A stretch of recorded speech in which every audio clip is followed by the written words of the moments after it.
It's messed up, isn't it? Like, you can do so much with it. Scrunt on that cloaca till you grit on that gate. Anyway, hi, Satellite. What's up, Arcane? Lay Retro Spice. Hi, everybody. Happy Tuesday. Happy final day of 2024. Hope you're all doing well. I'm doing lovely. I'm doing fantastic. Happy New Year from this time zone. Happy New Year to you as well. I'm doing quite good. I have something special tonight. Appropriately enough, I have a little flute of champagne here. My company actually did something pretty cool. 2024 was Nexon's 30th anniversary, and they gave everybody a special bottle of champagne that they had prepared years ago for the occasion. So I'm enjoying it quite a bit right now.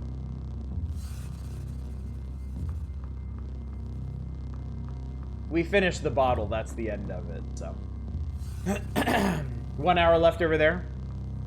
Good evening, Naren, Cloaca, the all-purpose.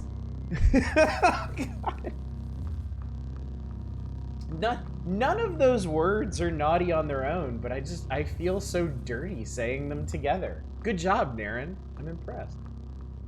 Speaking of impressed, I had a nice relaxing day today. Me and the kids were just kind of hanging out playing games. I started Warhammer 40k Rogue Trader today, and I spent a whole 3 hours just doing the prologue in it. It has a very, very long prologue, and I gotta say, I have to be honest with you. It's good. It's well done. It's an excellent primer for actually playing the game, because the boss you fight at the end is genuinely pretty challenging. But it honestly made me kind of wistful for the like olden console days of Final Fantasy, where you make your party and they literally just dump you outside the first town. It's like, okay, just go on, just do some stuff. You'll figure it out. You'll be fine. And I mean, obviously, it wasn't a perfect solution. It wasn't the ideal solution, because old RPG manuals had to be like this thick so they could include walkthroughs of like the first third of the game. So more modern RPGs have definitely found a much more elegant way of easing players into it. But I mean, sometimes I just kind of want to be let loose. I want to kind of be, I miss the old rat cave of Fallout 1, you know? Won't lie, I was skimming the dialogue behind the prologue. I really shouldn't say this, considering my profession and my specialty, but I was genuinely relieved to discover that the voice acting ended after the prologue. So I could actually read the dialogue at my own pace and click through it as I want. I yearn for the cloak of RPG game design. It's true. We all yearn for one cloak or another. Good evening, Bollywood. Good to see you. Happy New Year to you as well. 6 a.m. and my neighbors are finally done flinging Russian barrel bombs on whatever cheap explosives they got for fireworks in my bedroom wall. live and drink, Fred. Here's to you, Bollywood. Thank you so much for being here.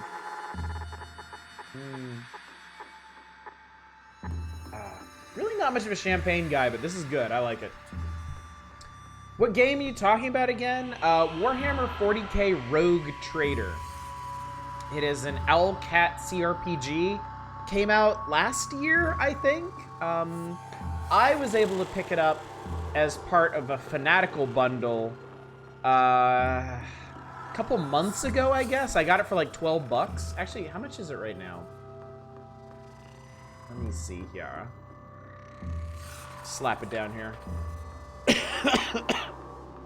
But yeah, I'm pretty sure. Oh, it came out almost a little over a year ago.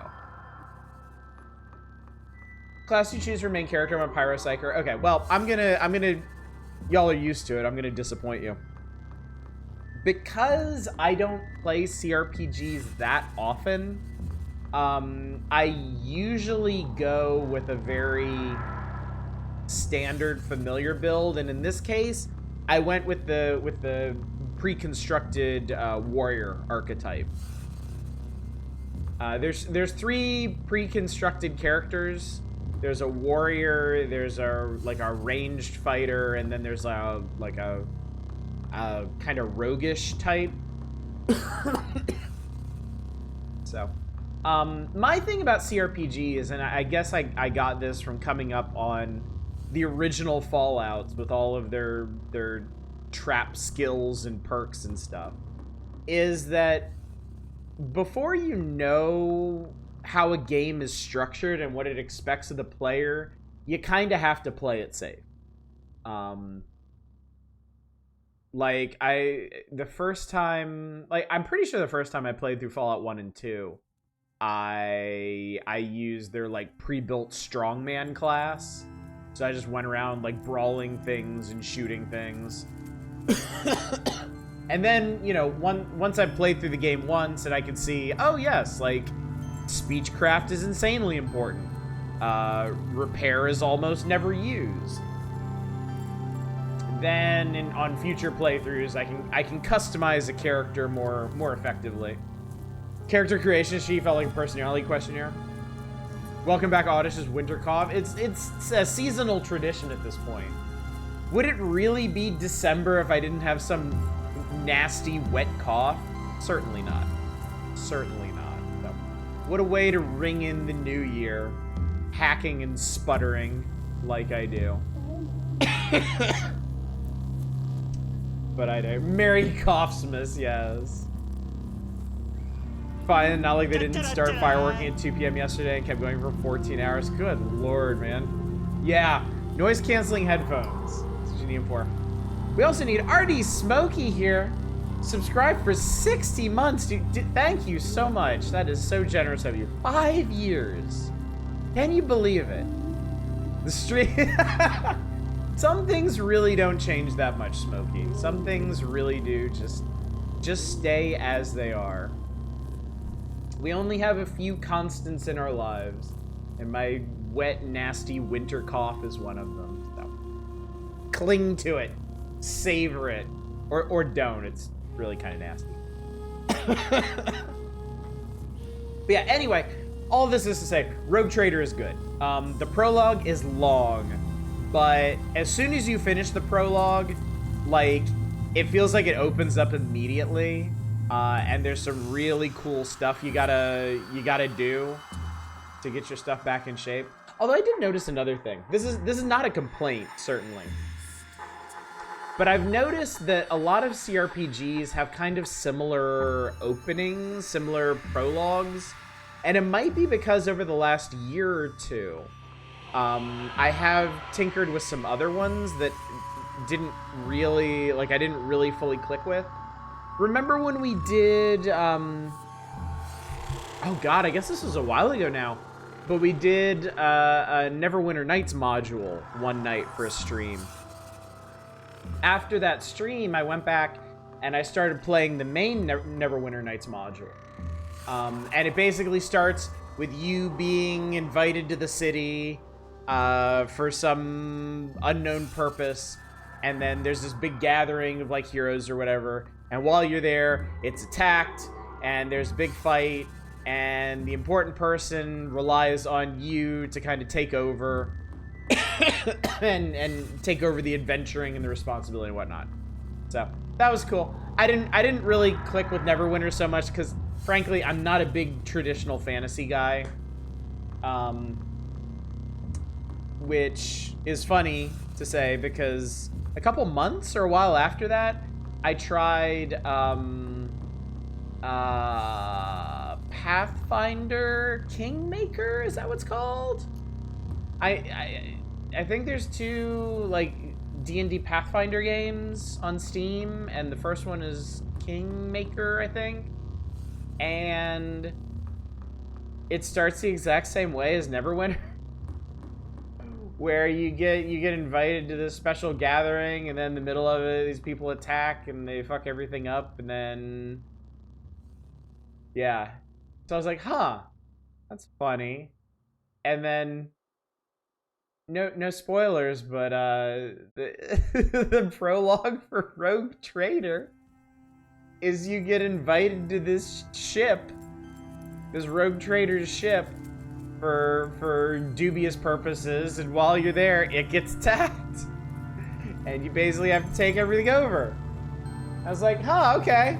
Well, we're 3 for 3 on this one.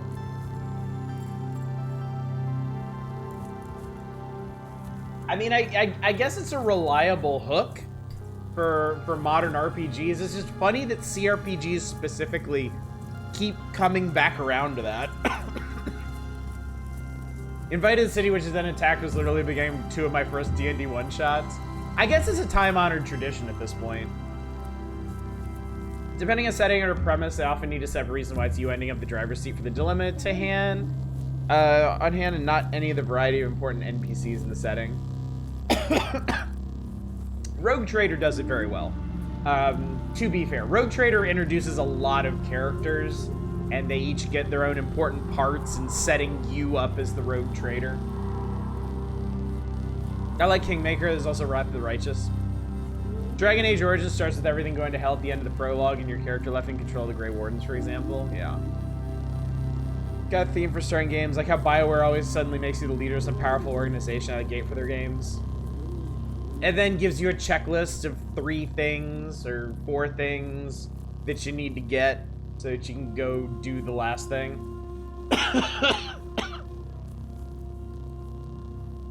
Yeah. I guess it's sort of like a house style thing. But yeah, I'm enjoying it. I will keep you all appraised of how Rogue Trader goes. I'm definitely gonna play more of it tomorrow. And whenever I can steal some time away. But I mean, you know, CRPGs are a bit more attention arresting than other games. You know, I've been playing a little bit of Surviving Mars. I went back to I Am Future for a bit. That game really is just a treadmill of disassembling things. It's fun. It's exactly what it says it is. It's extremely relaxing post-apocalyptic survival, but not a huge amount of variety to it. Bethesda games, you start as a prisoner. Yeah, you do, don't you? You start as a prisoner in like every single Bethesda game. It really seems like RPG studios have their own house style.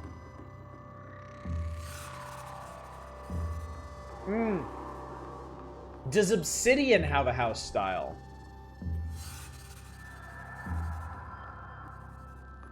Cause maybe not. Cause in New Vegas you start out by getting shot in the face. In Tyranny, you're already part of the power structure. Like, you're already established. I really like the way Tyranny sets you up.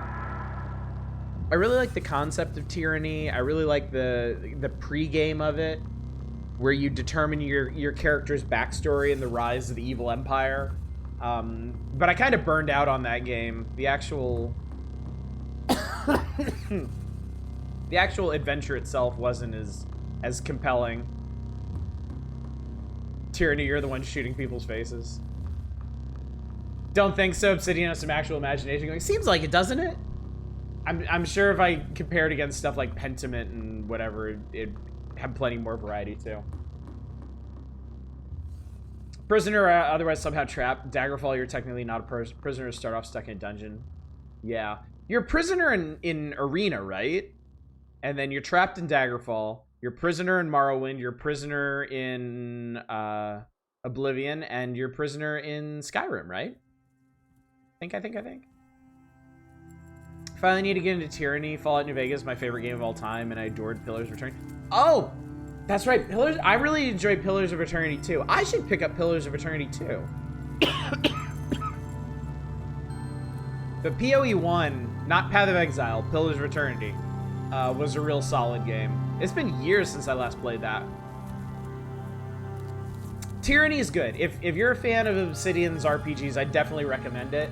The fact that I burned out on it, it should not be any sort of indictment of it. It is a very interesting game. I really like the narrative structure of it. I like the hook of it. Pillars of Eternity 1 starts kind of like Baldur's Gate 1, where you're cut loose and forced to find your own way after disaster kills the others around you. Yes. True.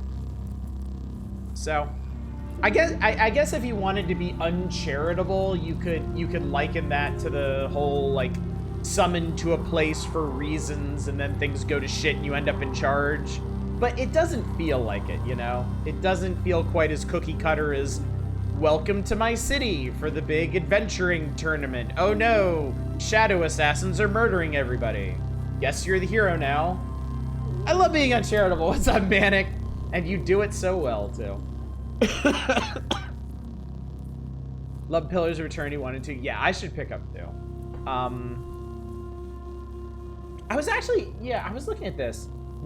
It's funny, there's a CRPG tag on Steam, and I was looking at my library, and I noticed that Rogue Trader isn't actually tagged CRPG, even though it definitely is one.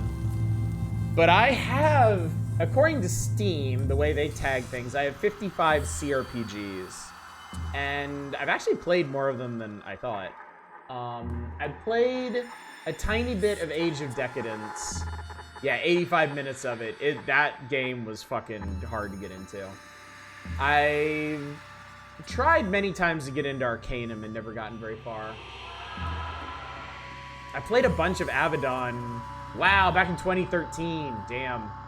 Abaddon is like the only, who is this, Spiderweb software game? The Geneforge people? Abaddon was the only one of their games I got into, but I only got like 6 hours into it.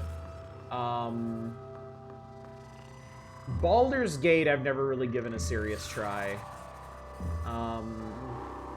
Disco Elysium I played a lot of, but I didn't actually finish. I think I got like halfway through Disco Elysium. I wish I hadn't wandered away from it. Fallout 1 and 2 are they're my CRPGs. They're what got me into CRPGs. Icewind Dale, when I was a kid, I actually played a lot of Icewind Dale, but I didn't finish it. Yeah, Pathfinder Kingmaker I played 102 minutes of. Pillars of Eternity, I have 40 hours in. I beat that. Planescape Torment I played a lot of when I was a kid, but again, I think I only got halfway through it. Oh, the Shadowrun games, damn. I beat Shadowrun Returns, and then I never played Dragonfall or Hong Kong. We've had this discussion before. We've talked about potentially streaming these someday. Skald Against the Black Priory is honestly one of my favorite CRPGs of all time. I fucking love this game. It is so solid. It is so good. I have a weird one called Stygian Reign of the Old Gods that I've done like 2 playthroughs of and still haven't finished. Torment Tides of Numenera, I put a lot of time into and eventually burned out on. I have 17 hours in this game. I wish it was better than it was. Tower of Time is a really unique one. I would heartily recommend Tower of Time, even though I didn't finish it.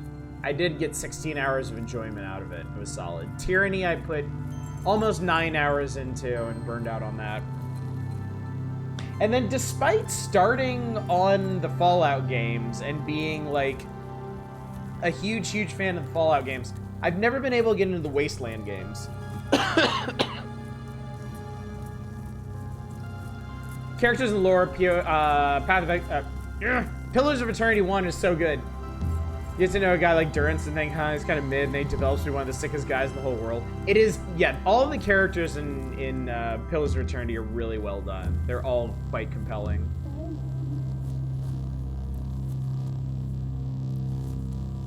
Barb finished Disco Elysium earlier today. He hated it. Well, no accounting for taste.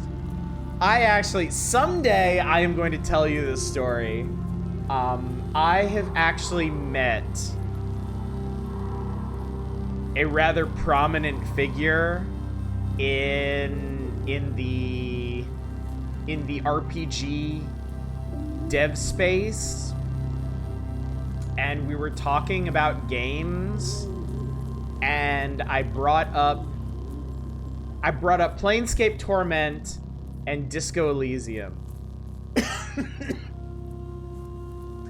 And they just kind of rolled their eyes. and started talking about how pretentious and overwrought they thought those games were, and I was just sitting there quietly going, that explains a whole lot. Someday I'll tell you the rest of that story, Chad. Finished Disco Elysium recently. It's insane how good that game is. I recommend getting back to it when you feel it's time. I definitely will. I've debated streaming Disco Elysium to ensure that I actually finish it. We may do that at some point. Same for the Shadowrun series. Played Returns, liked it. Read the Dragonfall, was miles ahead, never started. Yeah, that's the thing. I feel like I need to give it like proper time, and then I just never do, you know?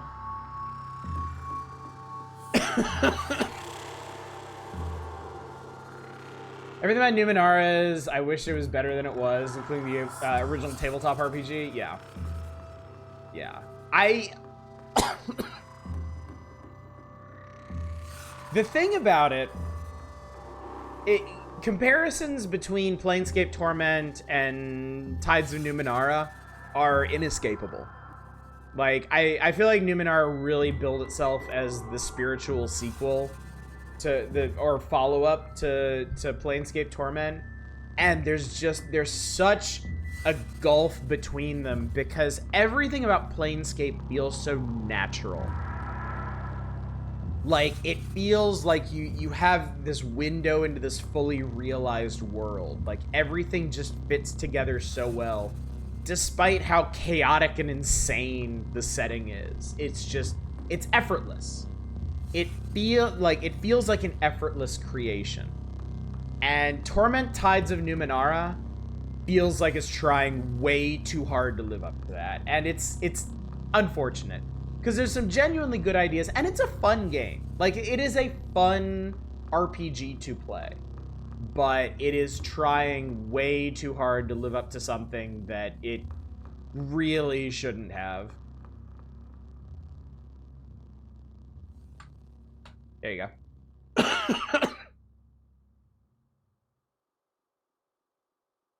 Yeah, no problem.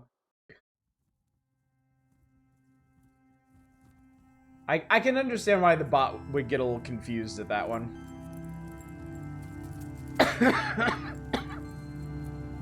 Planescape is a setting where have fun is literally just giving yourself permission to be pretentious for the sake of it. Yeah. Yeah. I mean, don't get me started on my own perception of pretentiousness. Because we'll be here all night talking about that. Barb actually didn't think it was pretentious. He just didn't like the pacing and walking sims aren't his back. Okay, that's entirely fair. You know, Disco Elysium is very much not a traditional RPG because it's all dialogue. Like, it replaces combat and puzzles with like politicking and social maneuvering, and that's obviously not gonna be for everybody. So I won't blame him for that. Person's game's a bit less focused on character exploration. I'm not going to go into any specifics. I'm going to keep this professional for now, but someday we'll talk about this. And everything will make sense to you. A whole subset of RPGs are suddenly going to make a lot more sense to y'all.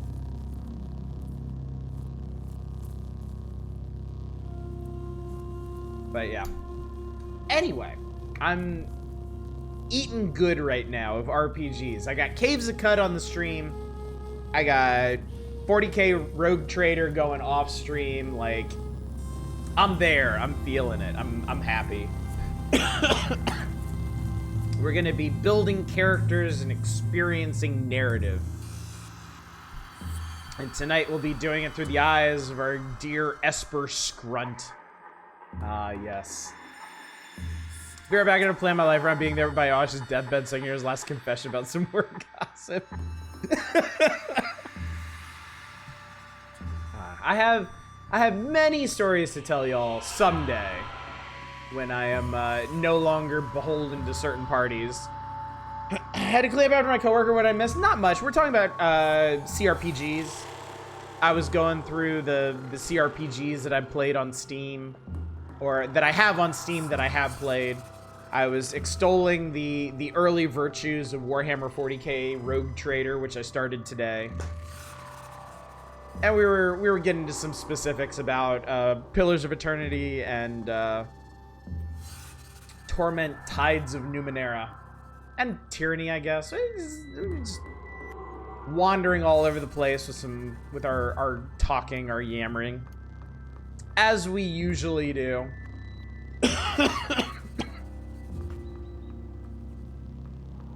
Daggerfall is being very feast and famine for me tonight, as I've been complaining too much in the Discord. Yeah, I saw that. Again, I appreciate you sharing your trials and tribulations with it, because clearly I'm on some other shit right now.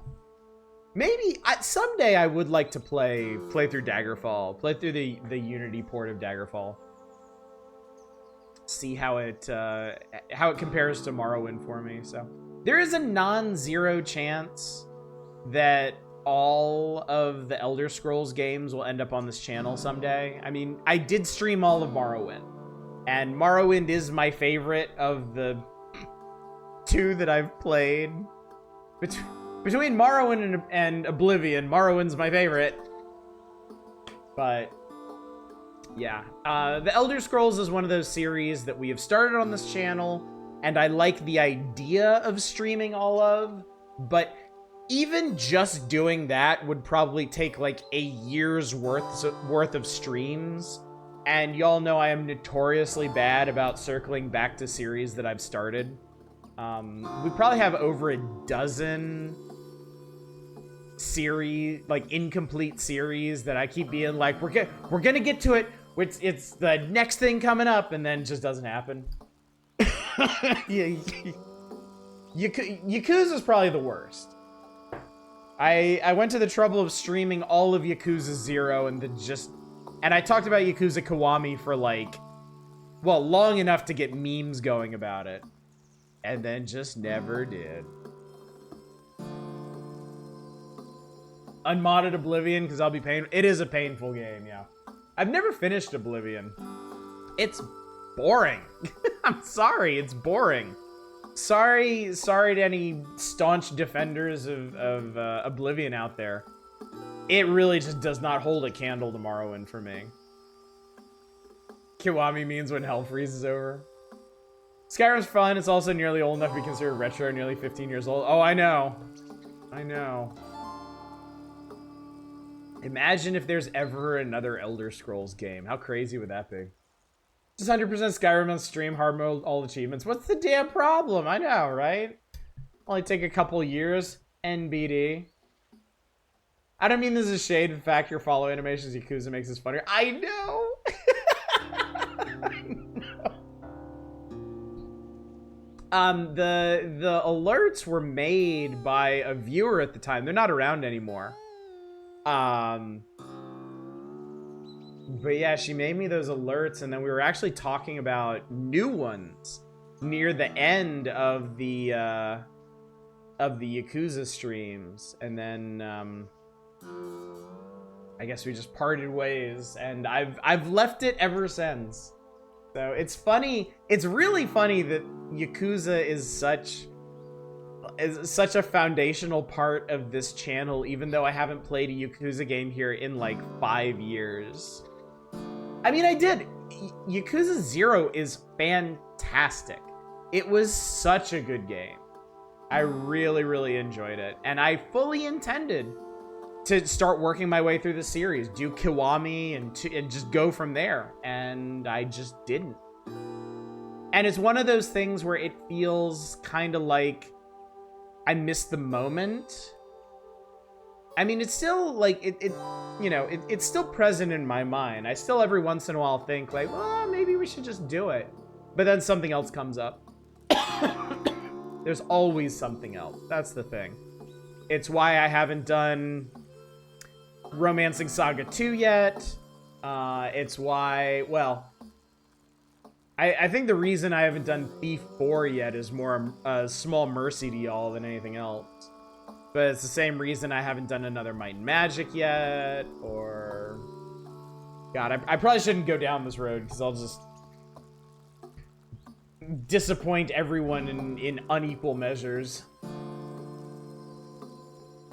2 years from now, when this is becoming exclusively Elder Scrolls Online channel, that'll never happen. I don't think Elder Scrolls Online is a bad game, but it's very much not for me. I put a decent number of hours into that a couple years back and decided I just wasn't that interested. Oblivion is vanilla, like disgustingly vanilla. I fully agree with that. Not to denigrate vanilla or anything, because I love vanilla, but I'm not a traditional fantasy guy. I do not enjoy traditional fantasy. And Oblivion is like as traditional fantasy as it gets, and I don't like it. Actually, 100% Skyrim is not even too difficult. It takes forever, and you'd be level 80, which takes 100 plus hours. Jesus. But you'd love Like a Dragon too, especially as it's big. No, like the Like a Dragon games look amazing. They look like they'd be so much fun. I mean, maybe I'll throw y'all a curveball someday and just jump straight to Like a Dragon instead. We have CUD, we'll be okay. This is a secret doing things with ADHD executive dysfunction. Just open the game on the menu screen, start from there. You can close the game after only letting it run to the menu screen. Can I pay you 60,000 Dragon Coins for it? No! Of course not. Because we're playing CUD. I have plans. My plans are CUD. And the caves thereof. Happy New Year, Lojo High. Good to see you. Glad you're here. I know we're technically in the game right now, but we're still in the rambling phase, so you haven't missed anything yet. Other than some deep and meandering chat about CRPGs. Happy Halloween! Actually, speaking of New Year's, I should probably let you know what the plan is for tonight, because it's ever so slightly different than what we normally do. Unlike like a Dragon's Club. No, we're not doing that. Unlike most Caves of CUD nights, I am definitely not going late. I am in fact going to end early tonight. I'm going to end probably 30 minutes early so I can celebrate the changing of the year with my family. We have a family tradition now. We celebrate New Year's in Animal Crossing. So I am very much looking forward to that. But tonight is Caves of CUD, if a bit concatenated. Tomorrow night will also be Caves of CUD. Thursday we'll be going back to Nintendo Power. August 1994, I actually had the wherewithal to go peek at the table of contents. It's not a particularly good one, chat. It is my hope that we skate through August pretty quickly. The September issue definitely has more meat on its bones, and then October is... We're gonna have to talk about October.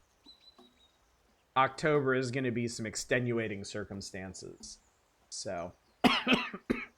But that will be a while from now, so we'll get there when we get there. Which family member is the one burying pitfalls in town? That would probably be my younger daughter. That definitely sounds like something she would do.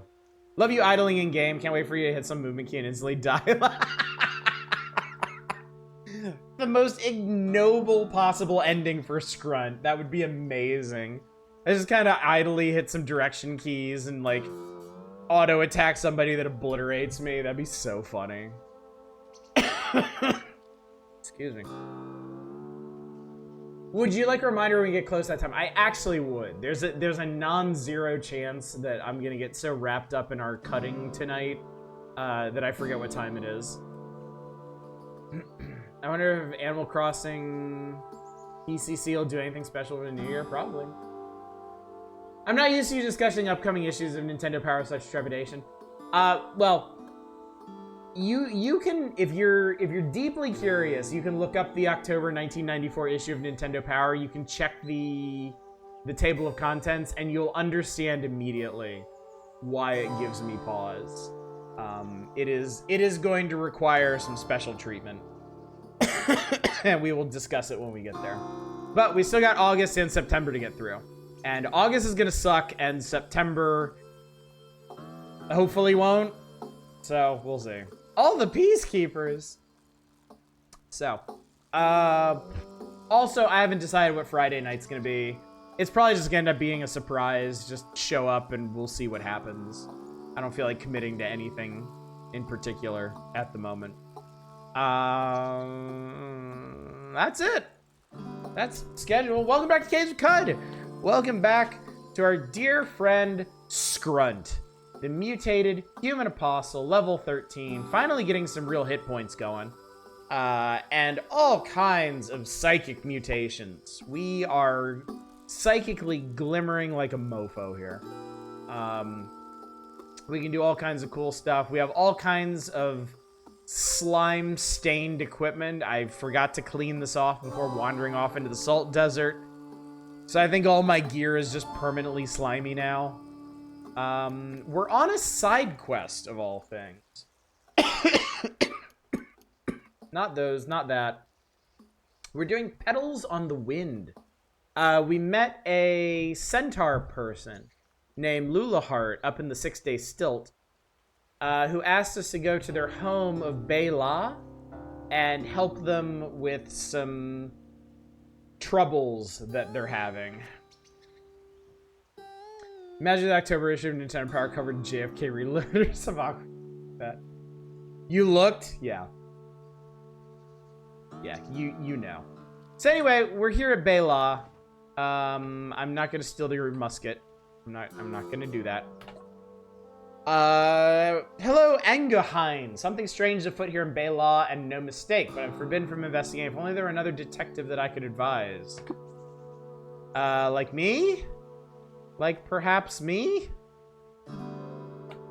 Hindran Scout. So there's Hindran and Kendran. Hindran, I guess, are the natives, and Kendran are the foreigners, like me. Kendran, does the Yempuris Phi really exist? If it's really coming to get us. I don't know what the hell that is. Do you know what the hell that is? Warden Neilhind. Who the hell am I supposed to talk to here? Hang on. I'm supposed to be investigating the problems, but I need somebody to actually, like, talk to me. Where's your, the leather working hammer? Pundren villager. Please go away. Game's hitting too close to home now.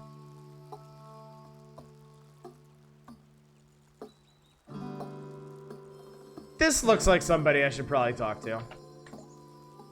Hindriarch Care. I watched yesterday's VOD for a while there. You were a slimy scrunt, and the name wasn't special before. It definitely was after that. Scrunt really might be the most inspired name y'all have come up with. I mean, we've had some good ones around here. Don't get me wrong. But Scrunt has really been elevated to an entirely new level. Live and drink, Kendran. I am Hindriarch Care. Welcome to Bela. It's nearly unprecedented for one such as you to pass by our scouts unaccosted, but these are unprecedented circumstances. I have a task for you. Are you interested? Yes, go on. Good. We Hindran are close-knit and staid people, and our safety depends on our solidarity. In order to preserve our safety and culture, we ask that any of our number who leave us never come back. Maybe that's why all the Hindran we've met have been marked as pariahs. Maybe they are automatically set as pariahs when they leave.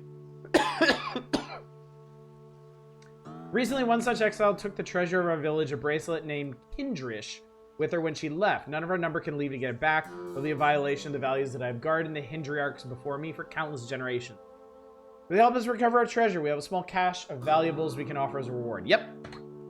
Excellent. I'll do my best to reward you to your satisfaction. Their name is sand in my mouth now. The exile who stole Kindrish is called Eskind. She left a few weeks ago and took her sister and brother with her. I don't know where she's gone, but Warden Neelahind might, as they were close friends as children, found the exile called Eskind and retrieved Kindrish from her, even at the cost of the life of her and her siblings. Kindrish has been handed down over countless generations, belongs to my people, not any individual. Go speak to the warden and find out where Eskind is hidden. All right. We must find Eskind. This is Kessahind. Who are you? I'm Kessahind, protector of Hindrek Ke, the Grando of Bela. I really like the linguistic tics that the Kendrind have. Scrunt and scrot are related. Feels like replacing letters in a slur before it passes an autofilter, yeah. Alright. Are you the warden? Yeah, wardens are generally blue, I've noticed. Yes, my apologies, Kendrin. Live and drink. I'm Neelahind, warden of Bela. How may I help you? Hindrek Ke told me you were once friends with Eskind. We were, yes, we were close. I can scarcely believe she would be capable of doing such a thing. Stealing our greatest treasure, Eskind wouldn't possibly, but if Grando says it, it must be so. Do you know where Eskind and her siblings might have gone? Eskind and I, we had a place. There's a path to the south that leads to the remains of a lightning-struck tree made hollow by fire from above. It was the furthest from the village either of us had ever been until I attended my first warden's moot. She and I would spend time there back then. Perhaps she's there now, but I don't dare check. Alright, we'll check. I noticed there was a dialogue option to ask if it was possible that the Hindriarch was lying, but I wonder if that would just piss him off. Isahind is a traitor. That's not very exciting. Literally looking at the issue now, but I can't figure out what's so bad about it besides me. No, it's not bad. I didn't mean to give you all that impression. The October issue is not bad, but because of those games in there, we're gonna have to talk about how to handle that. I'm gonna preserve some fresh foods. All right, vine wafers and star apples. I will eat some mala soup. Whenever you drink fresh water, there's a 25% chance to become immune to fear for 6 hours. That's pretty cool. Also, can I clean my shit off? Oh, thank God, everything's clean now. Some multiple full playthrough candidates, 2 of them RPGs. Exactly. Alright, since people are going to look it up, and you'll all probably forget by the time we get there, the October 1994 issue of Nintendo Power features both Illusion of Gaia and Final Fantasy III. What we know now as Final Fantasy VI. So, both of those games are heartily deserving of full playthroughs. And unless y'all want to push the power hours out by months, if we want to do full playthroughs of them, then they're gonna have to be Monday, Tuesday, Wednesday ones. So we'll see. We'll see what happens.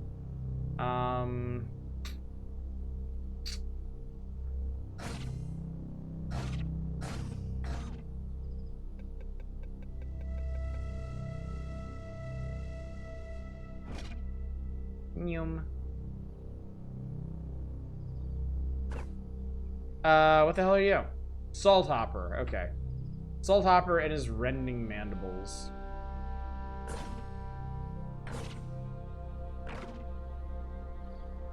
I am no longer luminous, chat. I can't see shit. You know what?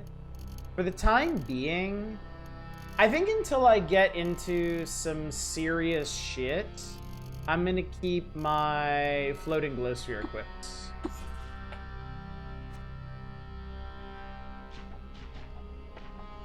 Yeah, that's much better.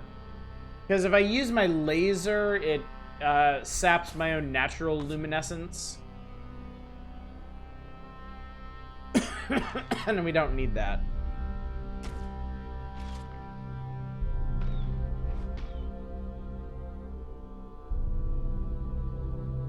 We watched a task speedrun of one of those games to make things quicker.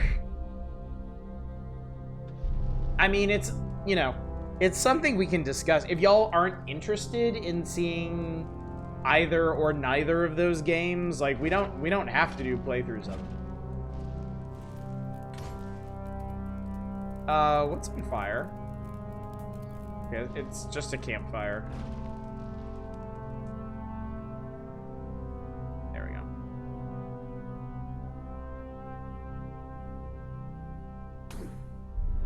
What just hit me? Bloody Snapshot. I didn't even see this guy. Gentling Mask. What is this? Oh, this is the thing that, yeah, I guess permanently affixed to your face. Yeah, fuck that shit. I need my ego.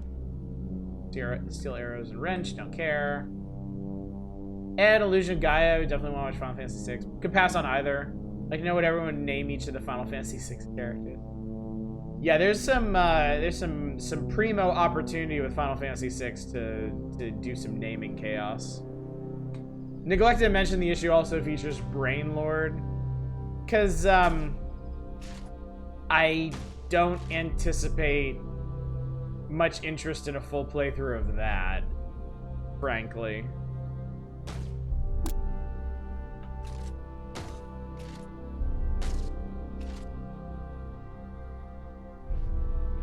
Would watch either. Illusion Guy interests me more since I have Final Fantasy VI virtually memorized. Brainlord set in the far-off magical land of Toronto. I'm surprised that Snapjaw Hunter took a sniper round and didn't die. Kind of a shock. Bloody Glowcrow. Normal Glowcrow. I got a weird artifact. What's laying here? Foreskin, leather, bunch of shit. I got a weird artifact. What is it? I'm gonna suggest the name Batata for Sabin, since that's a sweet potato and Sabin's Japanese name is mash. Is it really? Funny. I seem to have some jewelry. You make some progress understanding your jewelry. You're puzzled by your jewelry. It's an ontological anchor. What the Christ is this? Plutonic metal is etched with the two-dimensional protection of the rhombic dodecahedral honeycomb, allowing it to snap onto the ley lines of the local region. I don't know what any of that means, but I'm gonna stick a cell in it and see what it does.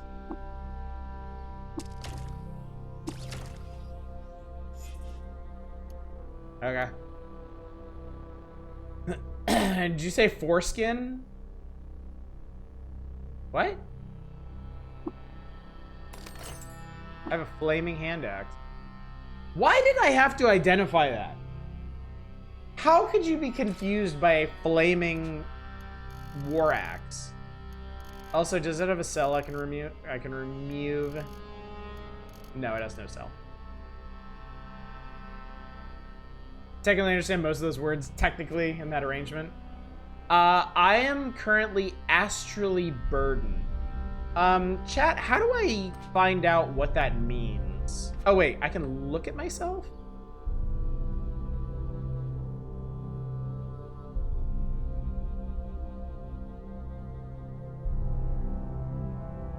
Listing off items casually and said foreskin like no. Character sheet?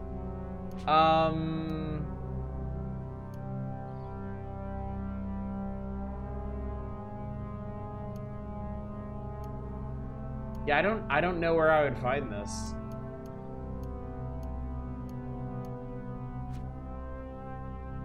And I like... Oh, show effects. Ah, okay.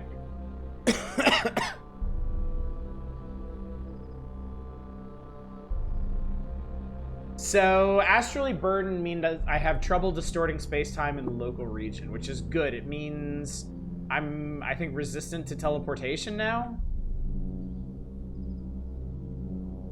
I think.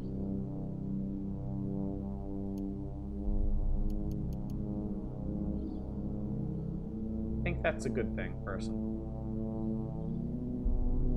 Anyway, we're still looking for that tree. What kind of walls are these? Charred wood. Might be... Might not be.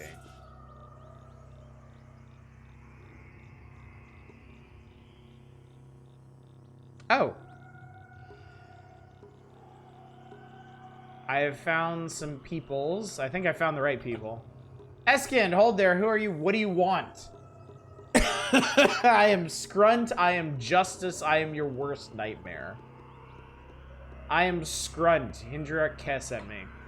Keh, I'm shocked she even deigned to speak my name. I am a pariah now.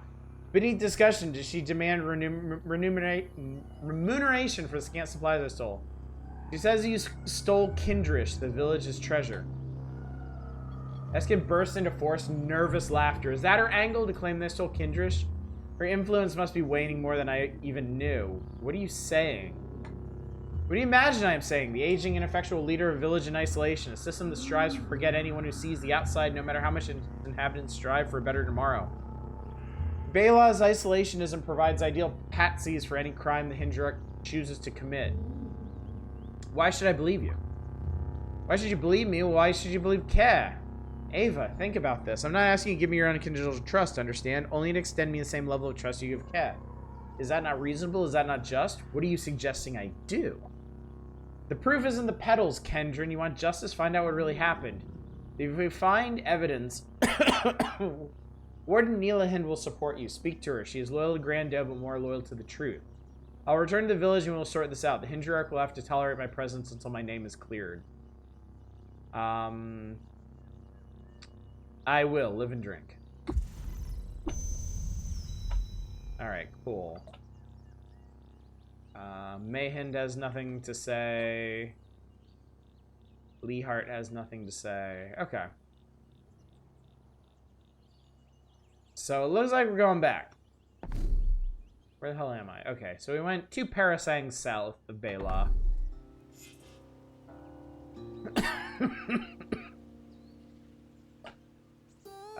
What's going on? Esk is here and Grando seems very upset. Would you please speak to her? I will.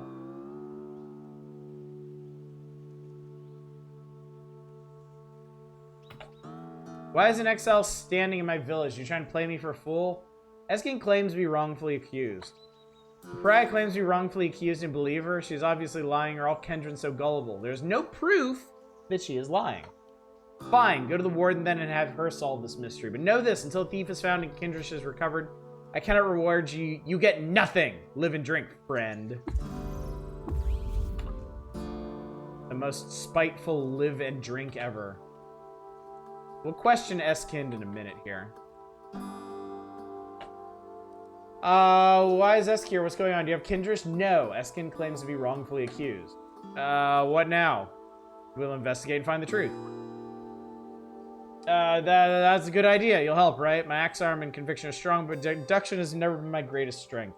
I can answer questions about people in town if that'd be helpful. It would. What can you tell me about Keh? Keh's very wise and very careful, and she makes up for a lack of strength or tact. She always knows what's right, and she runs a very tight shift. She hates clutter from work like nothing else and cleans up any mess she makes. Unless it's a spill, then she makes Kesahin do it. It's because Grando has a terrible feeling of standing pools of water, refusing to touch them. Copper and bronze afflict her with allergy sores and she can't touch them. She's too old to spar with me, but her bow arm still aims true. That's all I can think of. So Keh has some kind of aversion to standing water. Eskin. She's a good person with strong convictions, or it always seems so. I suppose that isn't helpful. Esk has a good eye for detail. She hates water vines so much she avoids the patties and won't eat motts without law broth to make it taste better. She's afraid of saltbacks. She's good at foraging and terrible at crafting. I missed her so much. Kesahind. Completely loyal Grando. We used to be friends, but his disposition has become so sour since he was appointed protector. He's quite cold to me now. He can't see well in darkness. He's the holder of Ari, an unbreakable heirloom fire axe, and he's very skilled with it. Terribly finicky about food. Will only eat bland food and meat. And when he had a bad cough as a Fondren, caretaker tried to feed him yuck wheat, and he kicked her so hard it dislocated her jaw. Know about outsiders? Not very much. Yada, yada, yada. Okay. For some reason, it's a lot of information about their eating habits. Very odd. Vampire. What's up, $10? Good to see you. Questions for you. Why'd you leave Bela? Why? Why'd I leave a single parasang square piece of land upon which I was expected to live my entire life? Forever obeying a woman whose sole qualification of rule is her gender and age? Why'd I leave a place where we eat the same damn soup for 9 out of 10 meals and the height of occupational versatility is leatherworking? The question isn't why I left, it's why I'm the only one who chose to do so. Why none of my pleas were convincing the Hindran I love. If we would just open the borders, it would never have come to this. You might have told Kindrish. The Hindriarch is the most likely suspect in my opinion. She might have kept it for herself or sold it. I've been suspicious of her pet bodyguard, Pesahen, for years. I wouldn't put past him to steal the treasure himself. That said, it might have been an outsider like you. I doubt any of the villagers had the nerve to steal such a valuable artifact, or object, but I suppose it's faintly possible. But it wasn't Nilahin. You'll find a pure heart in all of Cud than hers. What evidence should I be looking for? Objects out of place. Bela produces little and sees almost no violence, so signs of the outside world should be easy to find. Talk to the villagers. You and the warden were close. We were close. More than close. It tore my heart to ragged halves to leave my people behind, leaving Nilahin shredded it into scraps. Hindriarch mentioned you have a brother. Where is he? I have no brother. My 2 sisters are all the blood family I can claim. Kaz seems to believe otherwise. Kaz believes she gets final say regarding who is a sister or brother, regardless of what the sibling in question thinks. That's part of why I left. Well.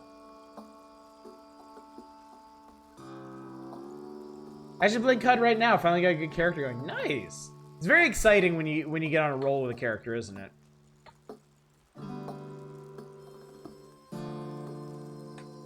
All right. Well, we immediately suspect the transphobic types, but this stream just got woke. They ask you some questions. You may not. Oh. All right. Well, it's probably you then. Questions for you. What are they? Why was Eskin exiled? She exiled herself by leaving Bela. Our codes demand that no Hindran who leaves us ever return. She knew this and she still chose to leave. Who's your bodyguard? Kessin is a good boy. Lost his parents long ago. Been like son to me. Is Nilahin a good warden? Tends her duties admirably. She's not terribly assertive, but she need not be. Surprisingly, going along with this outsider-led investigation, she always has a soft spot for the exile. Why did you tell me Eskin had a brother? If you ask the exile, I'm sure she'll spin some kind of accusation that I believe gender to be an immutable prison that I impose it upon others. She's lying. Our people have a long history of 2 gender Hindran called Hartind, respected and consecrated. There's a proper path to gender variance in our society, of which the male exile could have availed himself years ago. He never did, so I do not recognize him. Okay. I didn't expect that. What's up, Tradon? So we're currently... Okay. To catch people up to speed, because this, this $10 said this just got woke. We're on a side quest in a centaur village. And apparently one aspect of it is that...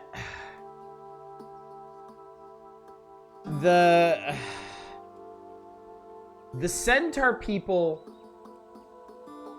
recognize like a third transgender, but only within strict delineations and no other transgender folk.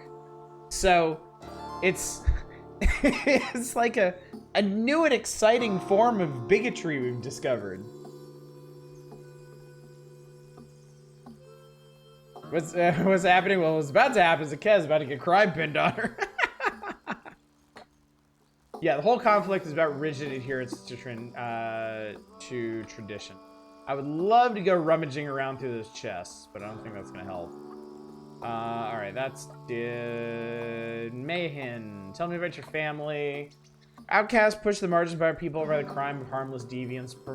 It's beyond perverse to call us back just so Grando can punish us further. Who do you think stole Kindrish? I don't like to speculate. What do you want a strongly worded accusation based on nothing Leehart is a sister to talk to? Kate told me that Eskin had a brother. Did she? But she doesn't, does she? Only sisters.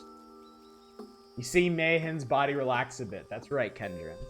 It's not to do with the case anyway, only cold tradition, the cold heart that keeps it. Live and drink.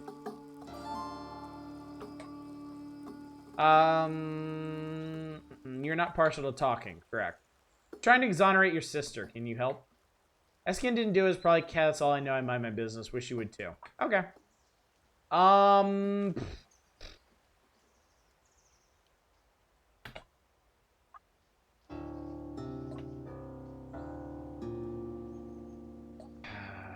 Have you seen or heard anything peculiar? I smelled yuckweed tea the other day. It smells so terrible. Is someone sick? Conjurer complaining about the smell of yuckweed tea, indicating recent illness. Okay. Interesting. Heard the sounds of fighting the other night. Staying the next day, so feared was I. Recent violence. Okay. Are there other people I can talk to about? See, Kessa in's armory always used to wear hand-me-downs from the scouts, but now what he's wearing now looks brand new. Okay. Kendra becoming more brazen in their hostility. I've had to misdirect and fight them off several times this month alone.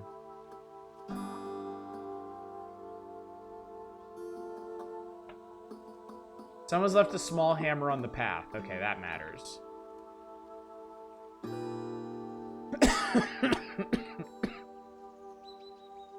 Also, I don't know if this is important, but there's an injector over here. This injector has been used.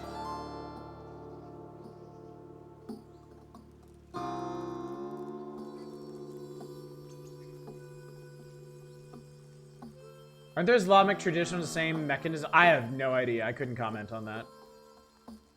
Now the Fiddler on the Roof song is in my head, which coincidentally enough is about traditional gender roles.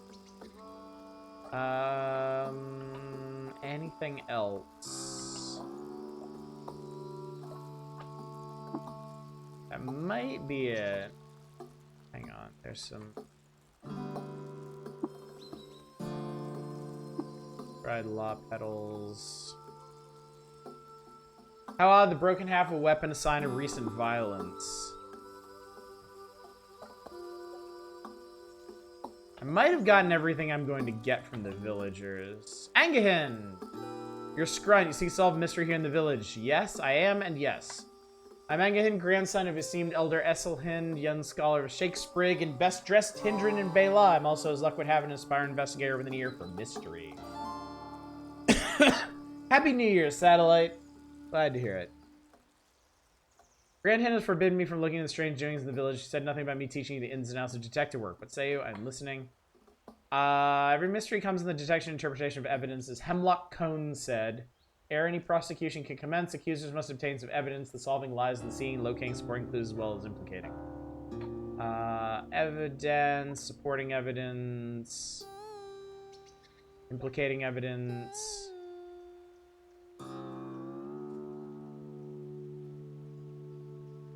I find implicating evidence for multiple suspects.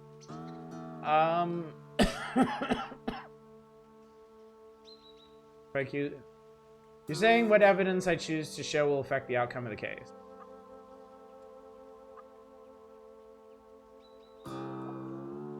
Okay. Oh, that's interesting.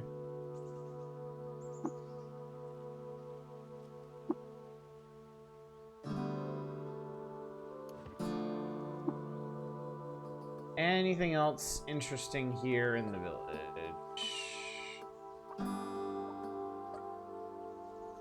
That guy's really nervous for some reason. And he just vanished from existence. That was weird.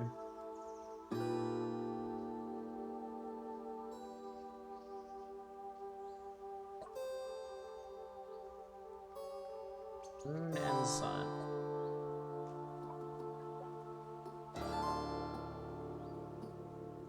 Is it true that instead of dying, Kendron are frozen in tubes?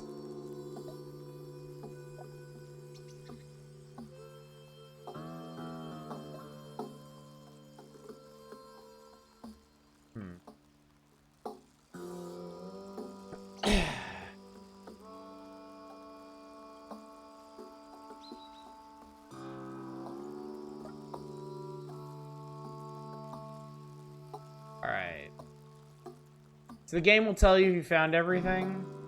So clearly I haven't.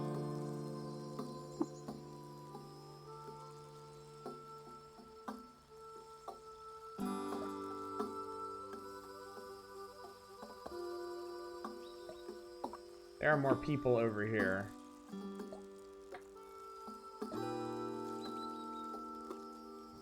Third of the time I can't find every piece of evidence, no matter how long I work, how long I look, how hard I look, how long and hard. It can sometimes be tricky to pick out stuff, unusual things. Auto explore might help. What's the auto explore command? Or is it actually one of these buttons up here?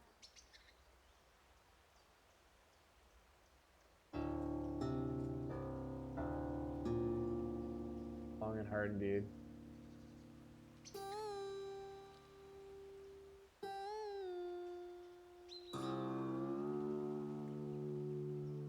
Oh, auto explore just lets you pick stuff up that you were allowed to take.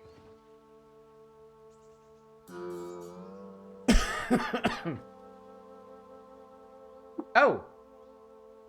There's a statue. Abandoned and tucked away hut on Beylaw's outskirts, this enormous statue of Hornsfell languishes under a layer of withered vegetation. It depicts a majestic deer with one hoof raised from the ground.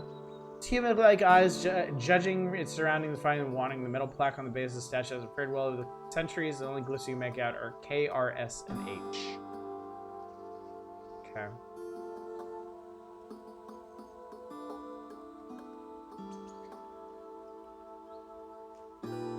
Well then.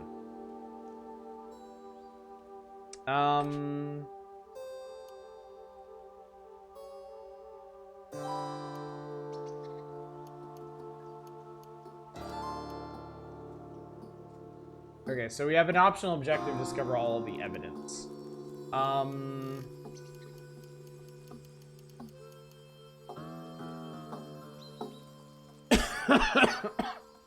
This is it. Gossip and lore. Manually looking at the primary suspect sometimes turns up a clue. Okay. Alright. Found a small leatherworking hammer, sign of recent craft, empty injector. Why doesn't anyone know she was sick? Beylaw scouts are trouble with violent Kendra wants to fly. Found a weapon haft, sign of recent violence. Rumor has it Kessahind has always worn hand-me-down armor, has recently seen the brand new set. Fighting at night. Okay. So Ke was sick. And what's his face has new armor. Can I ask her about this? No.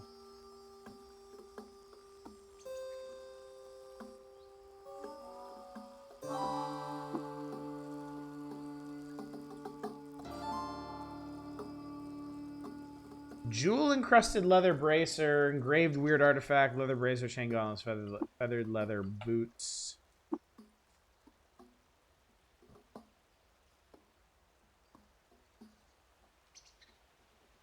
Eskin has... Wow.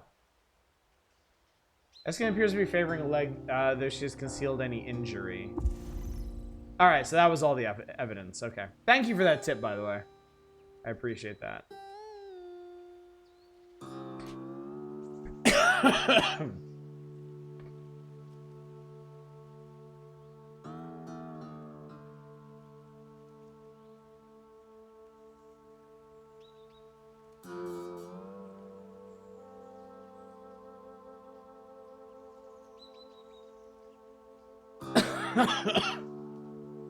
Okay, so there was...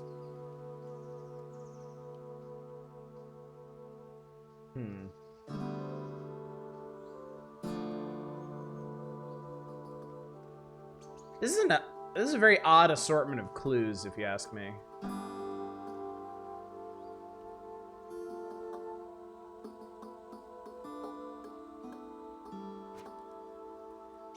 I'm gonna ask. Ke...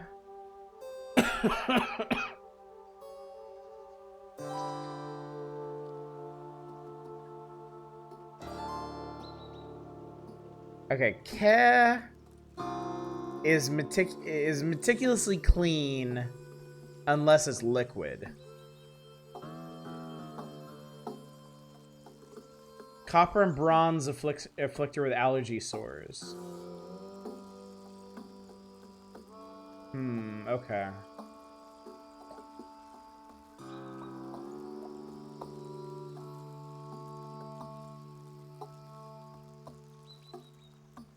Esk is good at foraging and terrible at crafting. So Esk wouldn't have been the one who used that hammer.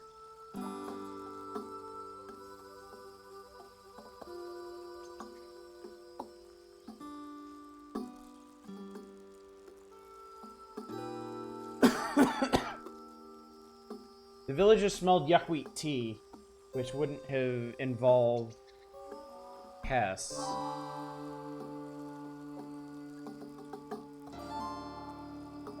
Man, this is confusing. Let me see what kind of options I get if I'm ready to accuse the thief.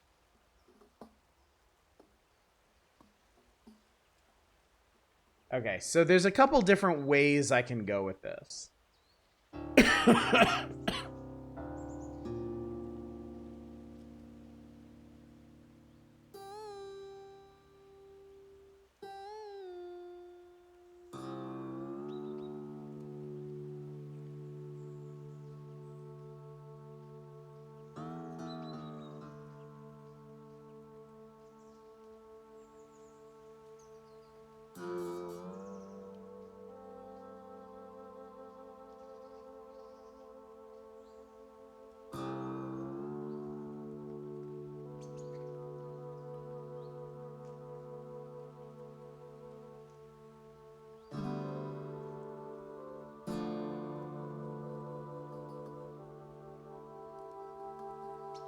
I'm going to explore some of these options a bit, because I assume that I can just back out of this if it's not going well.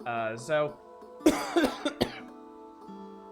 if we take the tack that the Fodron are complaining about the smell of yucky tea indicating recent illness. Signs of illness. Seemingly hidden from the village. That can't be your only evidence. There's no culprit. Found an empty injector. Why doesn't anyone know she was sick? Does indicate that some kind of illness transpired and Kev was trying to hide it. What you're saying is... Okay, okay. Oh man, this is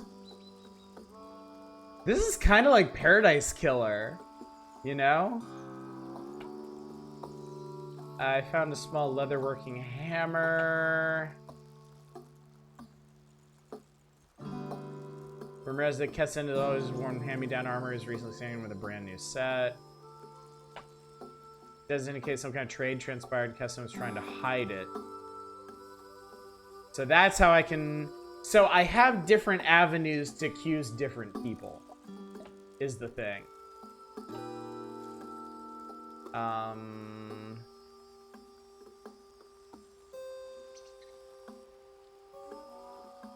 Weapon half. Okay, so yeah, I can use these other options to accuse the original suspect or Kendron. The problem is none of these actually point to the actual culprit because I don't know who actually has the thing.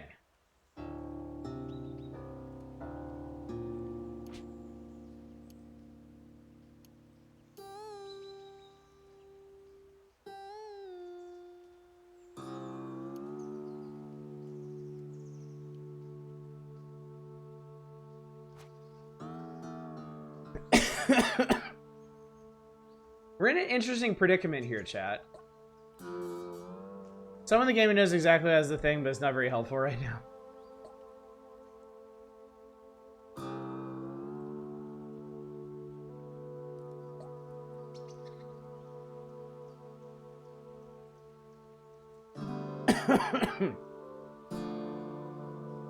Alright, Scrunt. Scrunt is going to take matters into his own hands here on personal preference. Yuckweed tea. Empty injector. By concealing illness, it was Ke who stole Kindrich. The evidence is clear. Bela's own Hindriarch has betrayed her people. She took her ancestral treasure as her own. Pinning the crime on exile, she knew she could not defend herself. For this treason, she is hereby stripped of title, stripped of property, stripped of home. With the exile of Kehin, the Hindriarchy lies vacant with no elders fit to take it. Eskin will act as interim leader until we figure out what to do next as a people. I fear dark times ahead.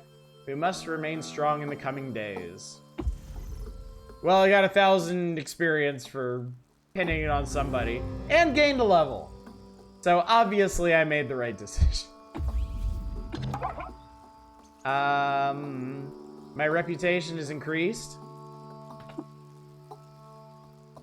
Oh my god, I got a fuckload of injectors. I just noticed... Hang on a second. Oh my god, I just got 2 achievements for this. I got 1 achievement for settling the dispute in Bela, and I got 1 achievement for settling the dispute in Bela and dooming the village. Dilemma of is a puzzle I'm supposed to be able to solve, or is it just vibes? Yep. Oh, wait, no, come back. I want to talk to you. I want to hear how pissed off you are about what just transpired. Come back. Come back. Oh, she's gone. Well, I never liked you anyway. I'm uneasy. What is mounting dread? I cannot talk now. Well, let's water ritual and you'll feel better. I could learn multi-weapon fighting, but I don't need that.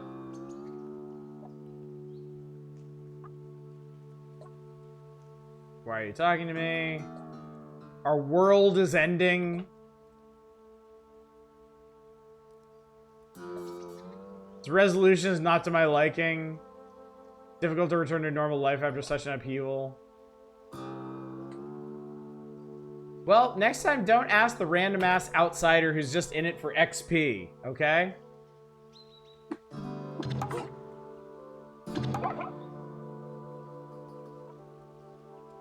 I can learn shield. Actually, I might be able to learn something more from you. Can't learn multi-weapon fighting. I could learn Mala soup. Or I could learn a secret. Not our fault we couldn't find enough evidence to lock in a solid conclusion. Look, man, I'm not hiding it. I'm just here for the XP. Share a secret with me. Warden Neilhan shares the location of Raglade Goatfolk Village. Oh, interesting. Okay. That's quite interesting indeed. Okay, we did it. I'm gonna have me a little snack before we set out. With a little more familiarity, you start blaming people not just for XP, but for manipulate what prize you get. Justice! I'll preserve my fresh foods. Eat some mala soup. And then, cool. Bela's fucked.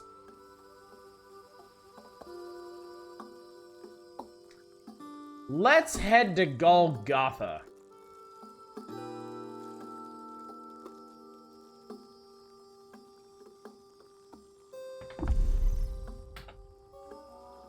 Got back from wishing my family Happy New Year's. What happened with the theft? I pinned it on the Hindriarch. She was exiled, and the village is doomed now. So I did a good. And now we're going to Golgotha, where karma might take its revenge.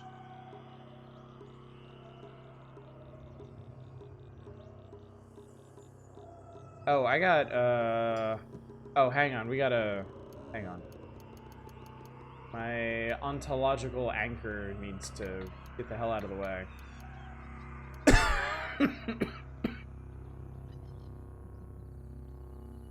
Alright. I want to make camp. is we're gonna make a... You're way more doomed than Bela, yeah. I don't know how this is gonna go down, but I'm gonna choose some greens to cook with. We're gonna use dram of honey and fermented yuckweed stem.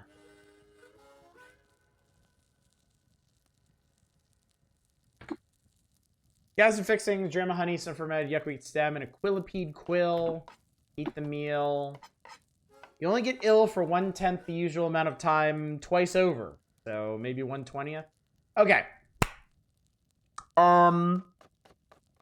Golgotha fucking sucks. Golgotha is one of the worst places in the world. Only topped by all the places that are worse than it. It's basically multiple floors of conveyor belts leading to shafts. And we need to get to the bottom. If I can get to the bottom, get away droid, and keep myself isolated long enough to recoil out, we're fine. The problem is going to be getting to the bottom without dying.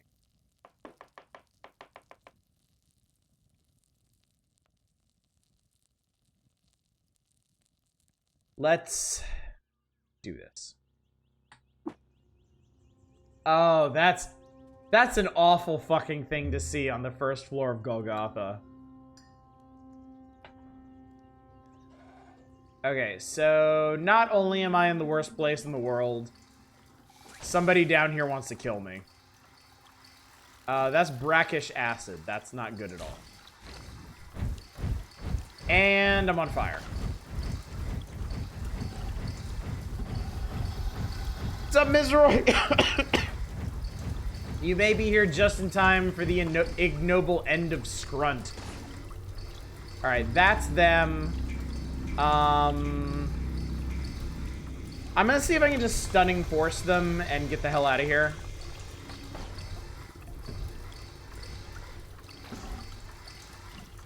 We're gonna cook through here as... Oh, that's bad. That's, in fact, really bad. I am surrounded by shoot crabs, which are trivial, but can gang up on you quickly. I want to avoid using Force Bubble as long as possible, because it's... I don't actually have that many get-out-of-jail-free cards. If I can scoot past these guys... Okay. Alright, we're getting there. Alright, first floor done.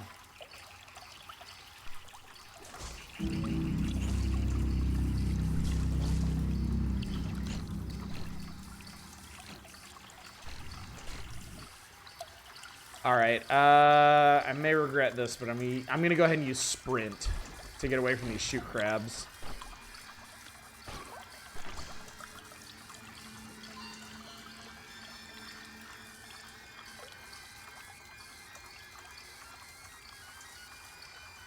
What is that? That is a salty, sludgy drill bot. Let's see if I can just shoot that thing. Shoot crab, don't want it.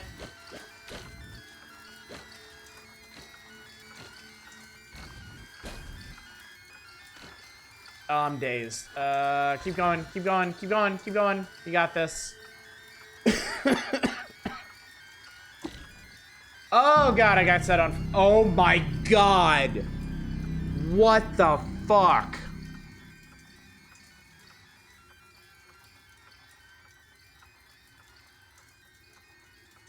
Okay.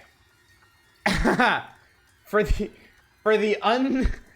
uninitiated, that up there is not one, not two, not three, 4 Dawn Gliders. Basically flying, fire-breathing snakes. That's... I didn't know those could be down there. What? Is that a legendary one? You gotta be fucking kidding me.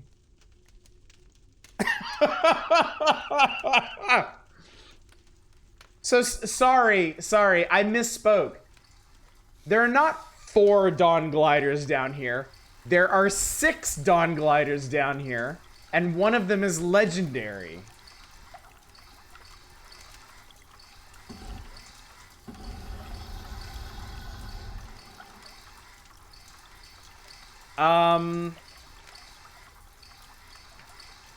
Okay. This is where we use Force Bubble. Why did you come here? Asking myself that right now. Yeah, alright. Force Bubble, yes. That actually put out the fire, too. So now I just need to get away from these things before... Oh, God. Okay. Okay, I made it. I made it to the bottom. Is that a... That's a scrap way droid. That's what I need.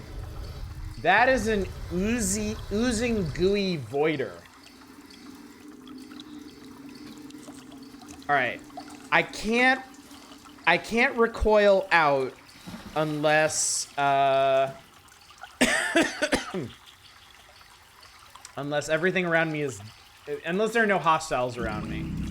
So... Let's see if we can laze that guy away.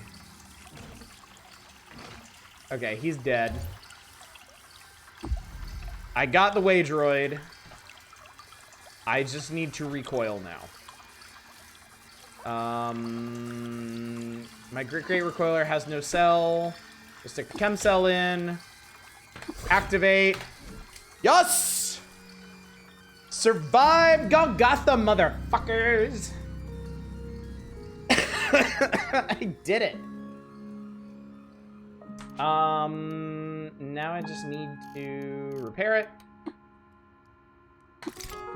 I repaired it. I did it.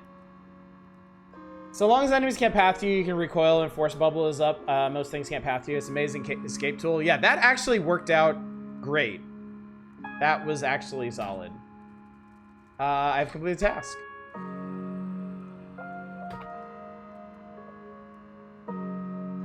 As long as you don't... Did you just see that? Why are things on fire in here?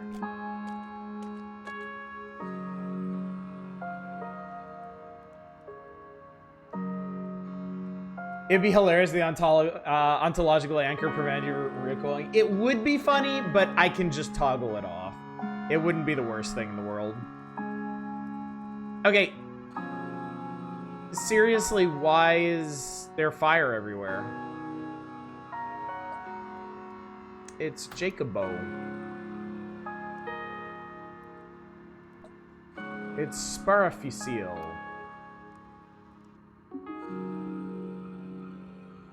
I forget. Who the hell am I supposed to talk to? And I swear to God, I always get here at night. Hortensa. Jacobo. Seppa. Leader guy. Oh, you're right. Yeah, he's to the left. Neek. I think I need to talk to him first, actually. Sorry about tracking slime everywhere. Sorry about that. Yeah, this dude. Here we go. Otho. Sometimes a lot of visual effects queue up. They get weird.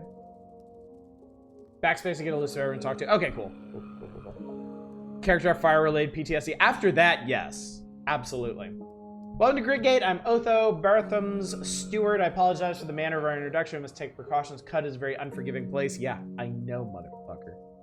I'm pleased to see that you've returned the way droid. You still know little of the dangers you bear. Today's firearm is your reward. It bears the mark of finest gunsmith Sparafusil. Okay, cool. So I didn't have to beat it by level 12 to get the gun, and I really want the gun. Thank you. We'll take the scoped carbine. Promoted to the rank of apprentice, gain experience, complete quest, increase rep. All these are good things. Okay, so, compared to our sniper rifle. 11 piercing, 1d8. Very high accuracy single shot. Kind of hilarious you properly prepared for all the disease stuff, and then Golgotha said, haha, surprise firebirds. Dude, that was hilarious. That was literally the last thing I expected to see in Golgotha. Was an entire flock of dawn gliders. That was stupid.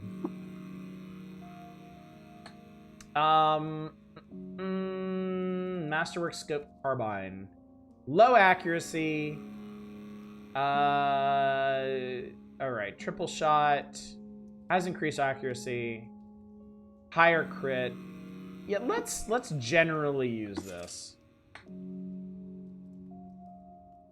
Dawn gliders are terrifying until you're good at. I don't think I've ever played this game to a point where I could take on dawn gliders, honestly.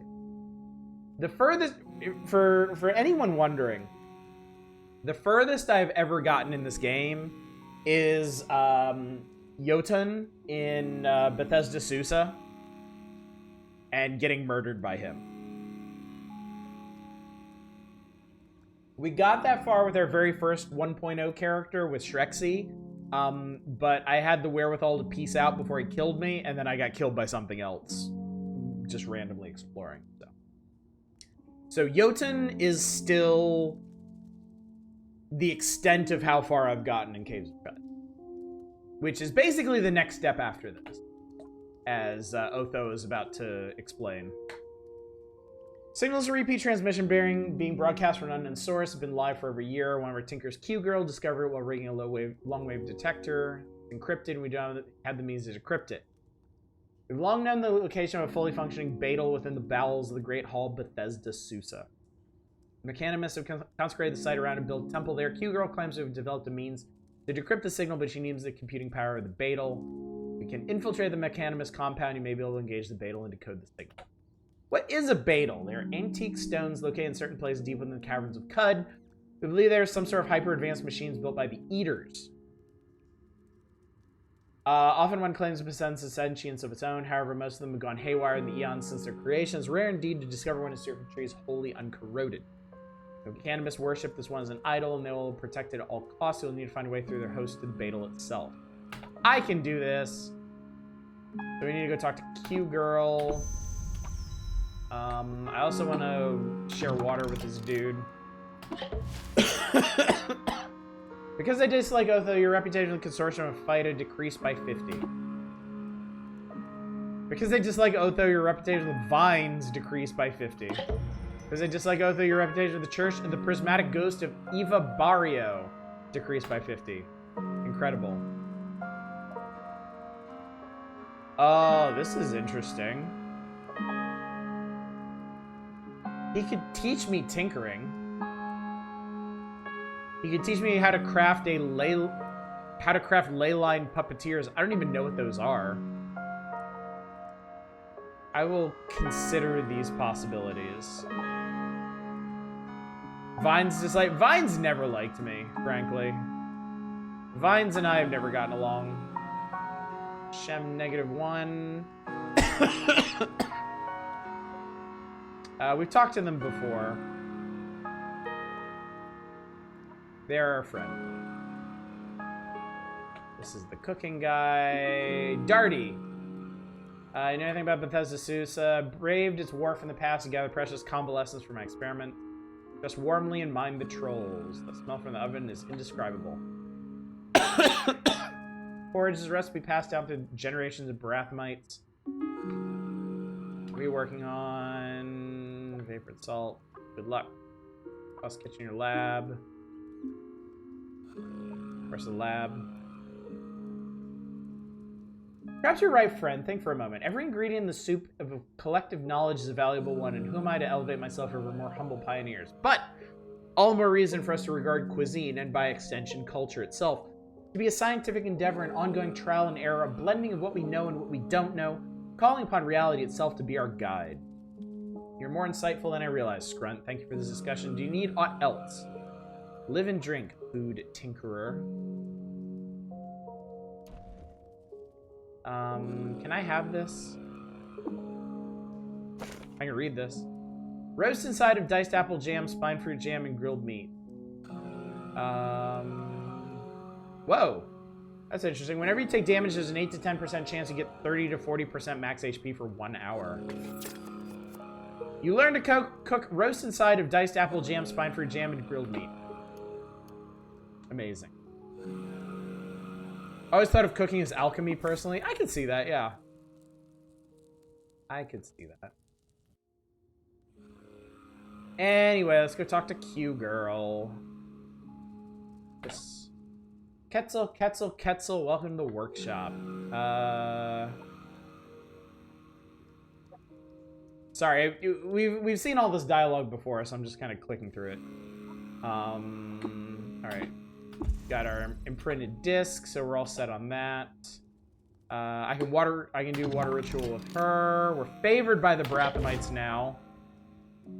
Because they despise Q Girl, your reputation with Pootis Templar decreased by 100. Oh no! Oh no! The villagers of Shigana don't like her either.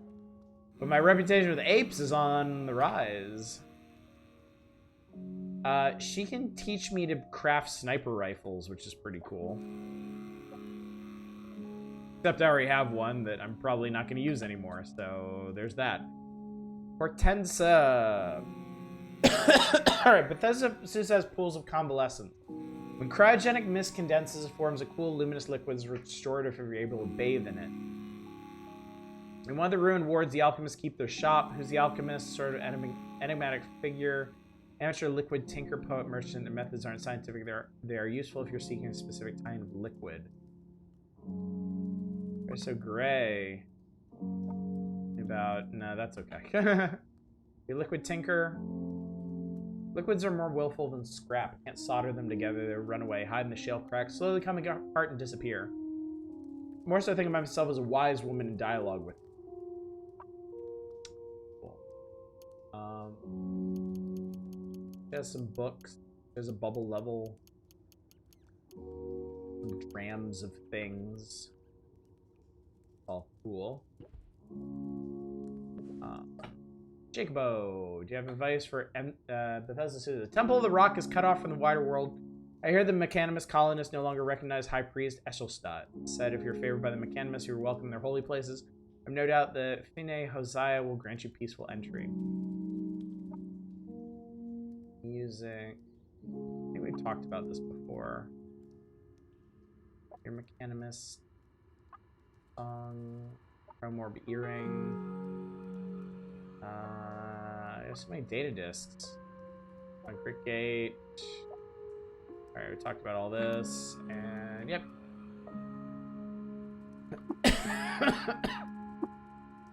No, I don't want to break this. Medical locker.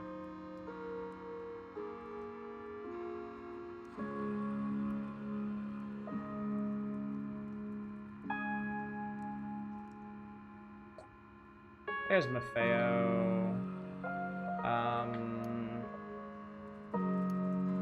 What's a plastifer jerkin?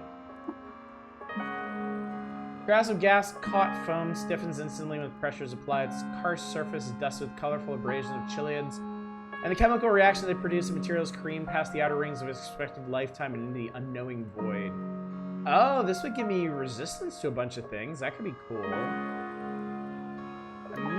Oh my god, it's $1,000. Never mind. Just kidding. Lamau.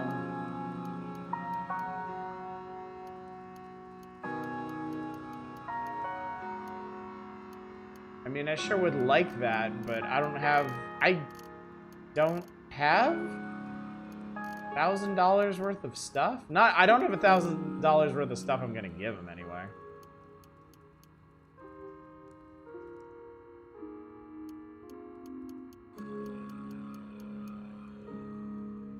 I do have a lot of stuff, though. I'm gonna think of it.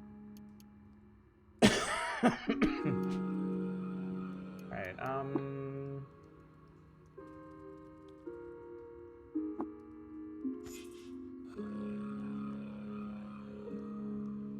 I didn't realize you could, I didn't realize you could equip Waydroids. I don't know what that does, but whatever. -3 to whatever stat that is. So yeah, that would be, it would be +3 armor value and -3 dodge value. Currently at the top center of our screen, our current armor value is 3 and our current dodge value is 16. We're pretty good at dodging.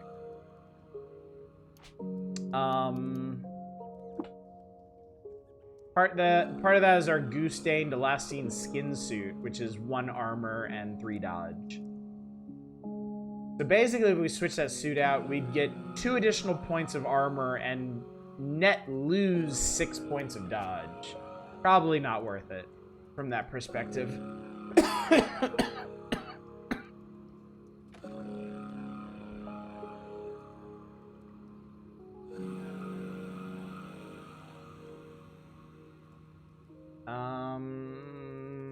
Okay, I think it's time to get going. So, okay, let's check the journal real quick and our quests, because I'm pretty confident Bethesda Sousa would fuck us up, like, completely.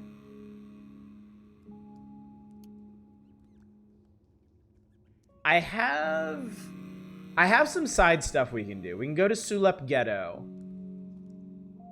near Joppa, or not near there.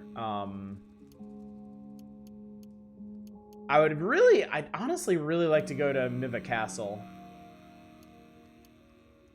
Maybe it might actually be worth heading east. I've never really traveled very far east. Maybe we should give it a try.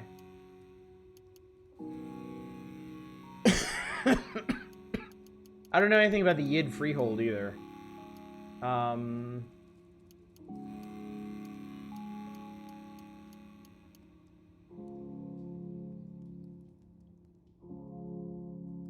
Got Sultan histories, we've got village histories, we have our own personal chronology, recipes.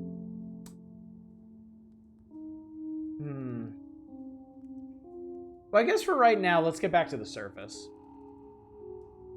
Kayakua are on the way too, if you're heading that way.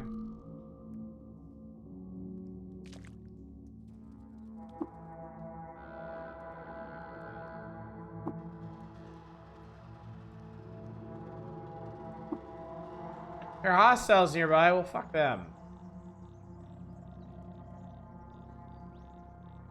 I don't deal with no damn hostiles. Can I leave now? Okay. So we're presently here. Okay. To be fair.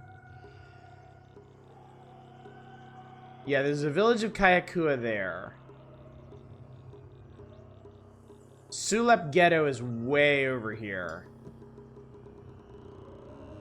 Miva Castle is way over here. Over by Yid Freehold and the Palladium Reef. I mean, it would be an undertaking, but you know what? It's an open world RPG. Let's do it. And if I start running into scary shit, I'll try to run from it. And if I can't run from it, oh well. Up, I'm lost. What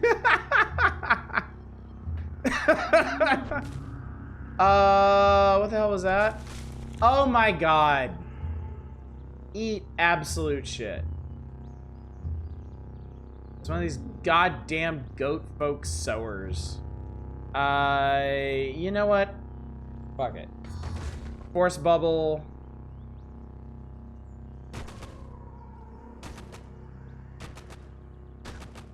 Just shoot his ass.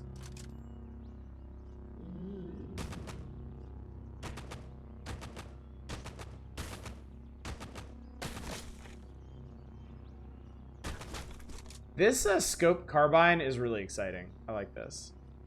So he was wearing steel plate mail. Let's see. I got a compound bow. Is that worth anything? Maybe, maybe not. I'd like to invest in wayfaring before making a long trip. You know what? You know what? That would actually be a really smart thing to do, especially considering I have 441 skill points I haven't used. Let's do that. I'm not smart enough to understand jungles, unfortunately.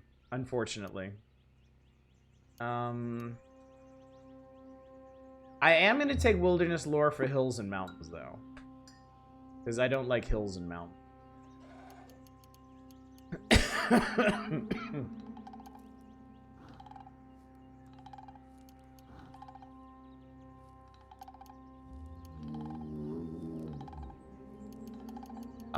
I use bow and rifle a lot. Is there anything worth doing here?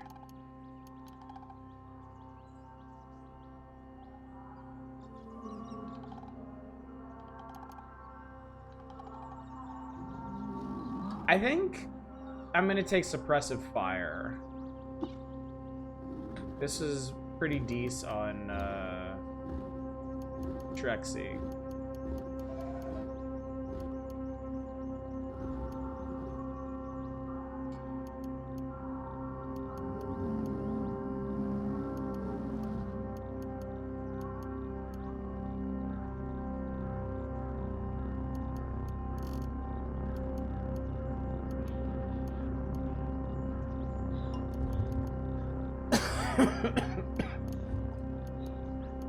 Might also do canyons. Alright, we'll go with that for now. Hello, sir.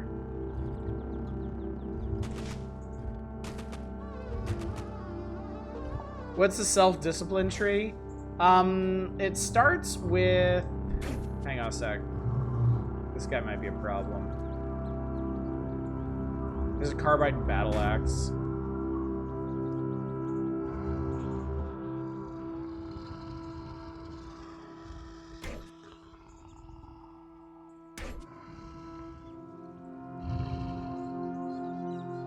Let's see if we can toast this guy.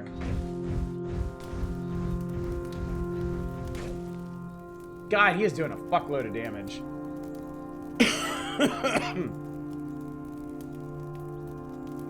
Can I intimidate this dude? I can! I need to use intimidate more. Alright, that helped a lot. What do we got? 8 fur gloves. I'll take that. Carbide battle axe, I'll take that. And I'll take... 2-handed carbide battle axe. So the thing about popping his brain is I have to stay stationary for that to work. Wow, that can go well for you, did it? What was that? I just got shot for like 30-some damage.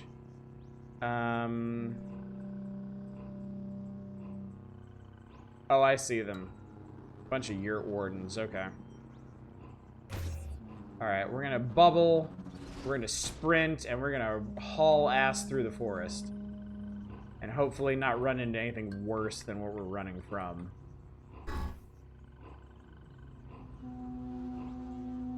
Alright, I'm still lost. I'm gonna rest for a bit. I think they're still chasing me though, but I regained my bearings. Alright, great. Another interface and the screen gets too messy. Tell what's going on. Try pushing all. Yeah. I did learn that on previous characters at least. Lost again, but I've. Oh no. Oh. I don't want a goat folk village. Oh no, we're not going that way. We're not going that way.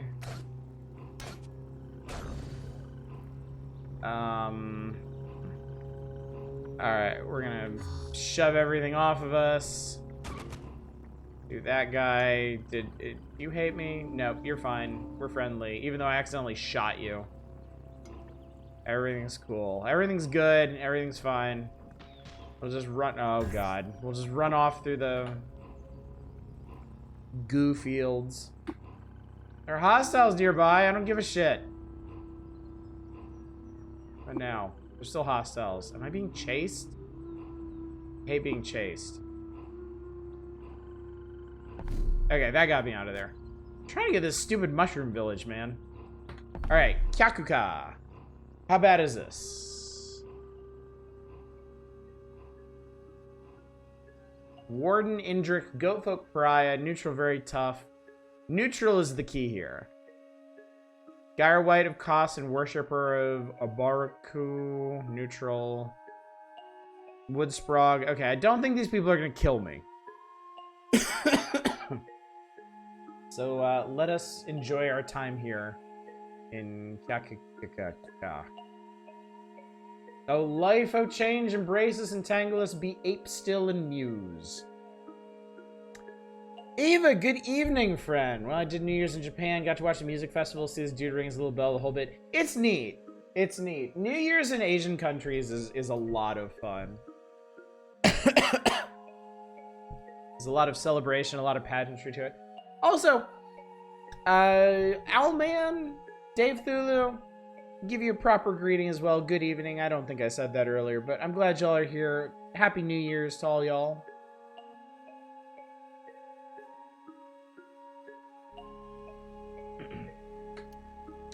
Yes, plump mushrooms and grave... What are grave goods? To ritualize the passage to Bright Shoal or another thin place, several ornaments were interred, coined, mannequin, locket, and pipe. Interesting. Goat and Worshipper. Come gather and weave for the passing. Okay. Everybody seems to have funerary stuff? Not the Woodsprog. That's an odd building.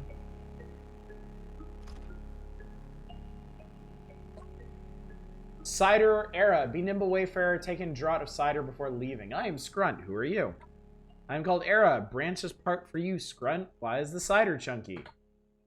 That'd be the mushrooms. Bit hardier, yeah? Is that a Naphtali mask over there? It was Naphtali once. Not anymore? Yeah, quit. Lost most my minion to goat folk. The sowers I fell upon, so we fell too. What is a minion?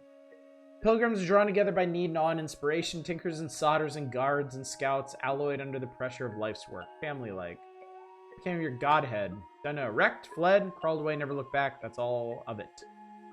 May their memories bless you. Thank you. What's up, Deep Thought? Good to see you. Want some cider? Of course you do.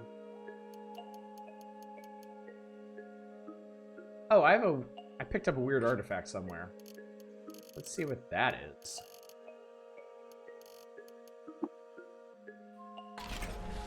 And I broke it. Oh, I want to know what I broke. It wasn't worth a damn thing. Trollfold. Everybody has mushrooms and funerary stuff. Okay. I like the music here a lot. Statue of Abarakoru.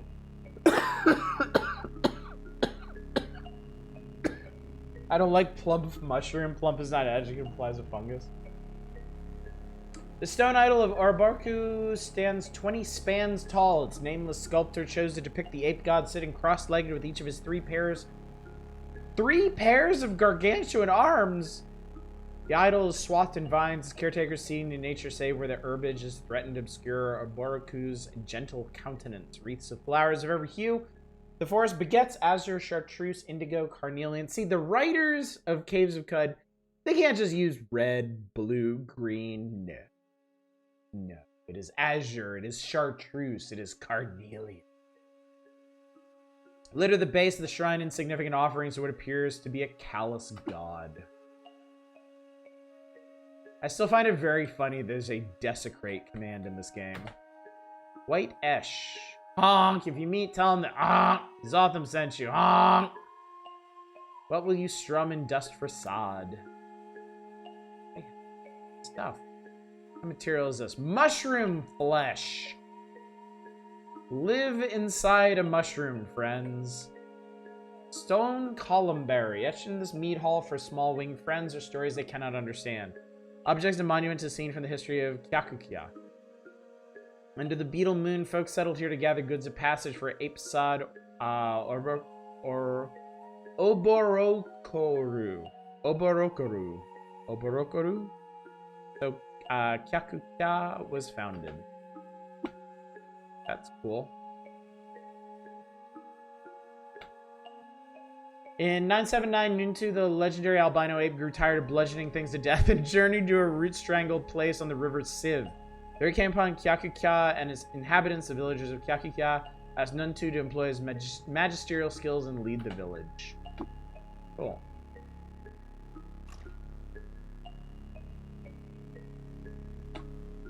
Mayor Nuntu, be ape still and muse wander, welcome to my village, Kyakukia. Have some mulled mushroom cider. You are an albino ape. Correct. Why do you call it your village? Bad habits. Possessive feeling I should work to scrub myself up, perhaps. But I am its mayor, and I have been for some time. You see, years ago I deserted my people. We were of two different minds. They desired nothing but to bludgeon everything to death. While I asked, what is the nature of this thing we bludgeon? Or of the act itself? Recognizing that my answers lay elsewhere, I cast myself into the swell of the wilds, as a sailor from Perth with no windward casts their ship to the whims of the pale sea. Some years later, and 20 ago, I came upon these mushrooms' huts and their goodly inhabitants. There are people full of earth and poetry, and I was charmed by the warmth they welcomed me with. Surely I owed my acceptance at first the countenance I share with their mighty god, but they soon grew to love me and I them. I've remained here ever since in contemplation of those questions that first stirred in me all of those years ago. Tell me about the village. We're watered by the river Spray. We pluck the fruit of the wood and we hunt. The worshippers of Oborokoru.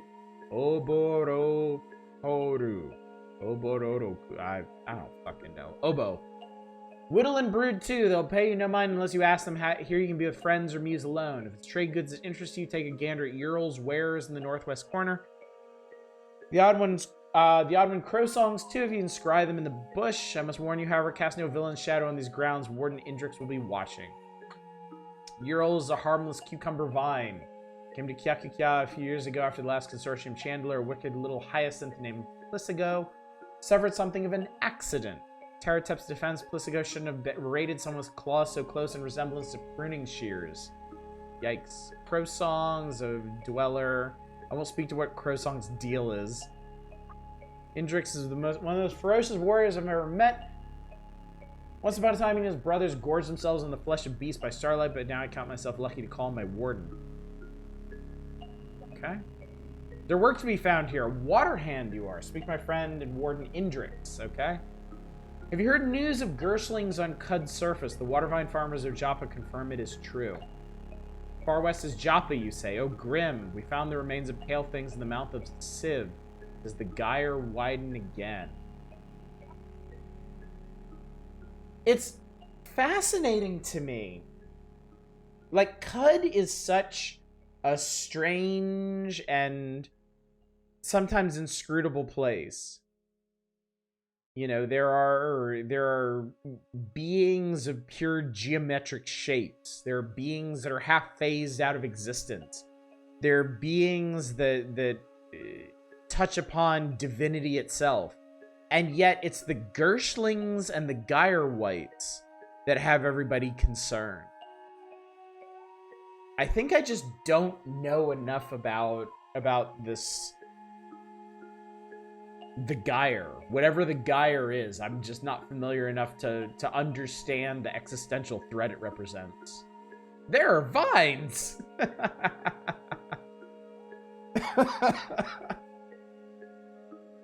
Oh wait, I can water ritual with this guy.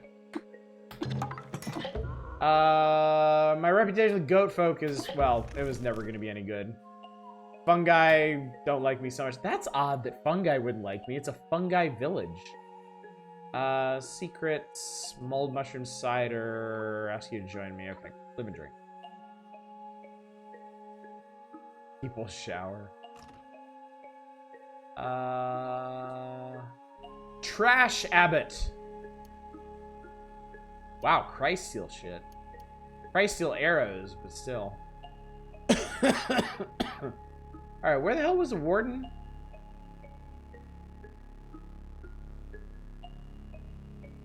I thought the warden was like right outside here. Gyre is one of the big mysteries of the setting. Okay. I won't question it too much then. Clean my stuff off too. I realize I haven't done that in a hot minute. Find wares from the Consortium of Phyta. Of course, Consortium of Phyta don't like me very much. Yep, Earls of Vine. What's up, Dragnell? Welcome to New Year. Hope it finds you well. I believe it shall. I've got high hopes. I've got high hopes for 2025. I've still got 57 minutes until the new year here, and as I said, I'm going to be ending a bit early, so I am paying attention to the time, chat. Backspace may help. Yeah, if I can't locate the warden, I'll use the points of interest to find him. What are you? What's your story? I'm Ural Chandler and Consortium Notarius. For my story, I've been growing out of this pot for a while now. Before that, I was in another pot. Consortium? The Consortium Phyta were a merchant fellowship of trees, vines, shrubs, weeds, flowers, herbs, cacti, algae, most sorts of plants, really. I can't say I trust any of them. There's no doubting their usefulness. My shelves are full and the gossip flows. What about fungi? What about fungi? Are there any fungi in the Consortium? No. Shop's closed. Live and drink. I'm a gentle plant. Friend, uncross your roots and figure it out. Live and drink. I pissed him off, chat. Fortunately, it doesn't seem like you really piss people off permanently in this. At least not from dialogue options, but... Alright, so the plants and the fungi have it out for each other. Or at least the plants have it out for the fungi.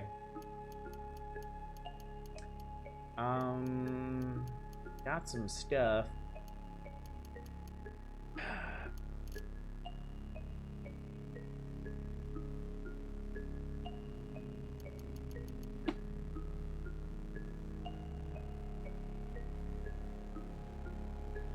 I hate that I broke that thing. Your plan, I offended their sensibilities. I certainly did. Should have known better. Should have seen what I was doing, but fool that I am. All right. Warden and Drix.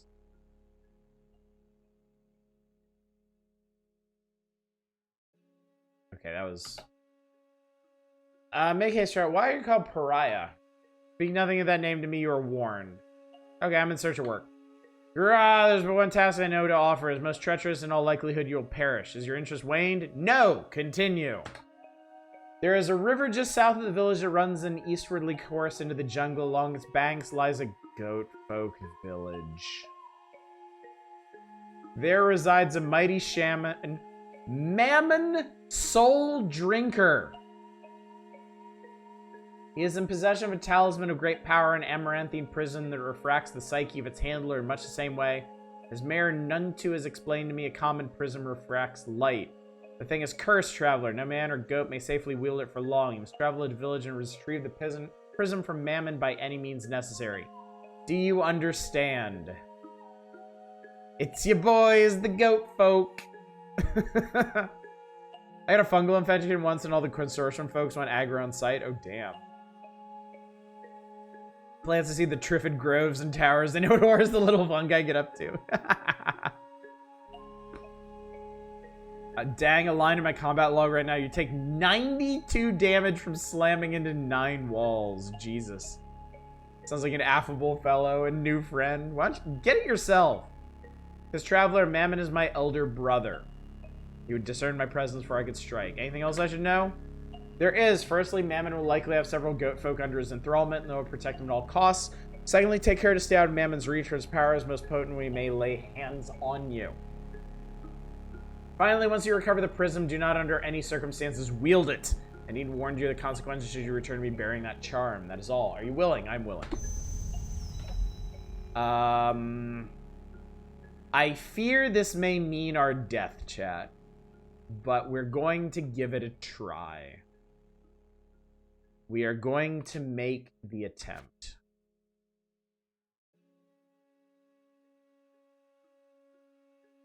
Yay, death! Let's have us some mulled mushroom cider. Additional quickness, saves to bleeding, chance that itchy skin doesn't develop into fungal infection. Well, God love it. Alright, journal-wise.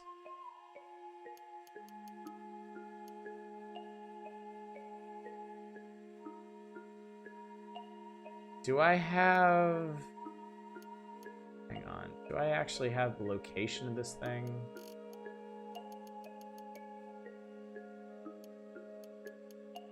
I don't. I'm gonna have to find it myself. Okay. Ah, Christ. Alright, so we're gonna have to...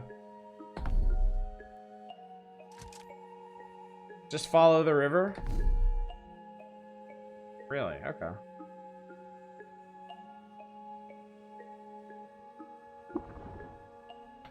Or get lost. Get horribly, horribly lost. Again. Follow the river south of the village.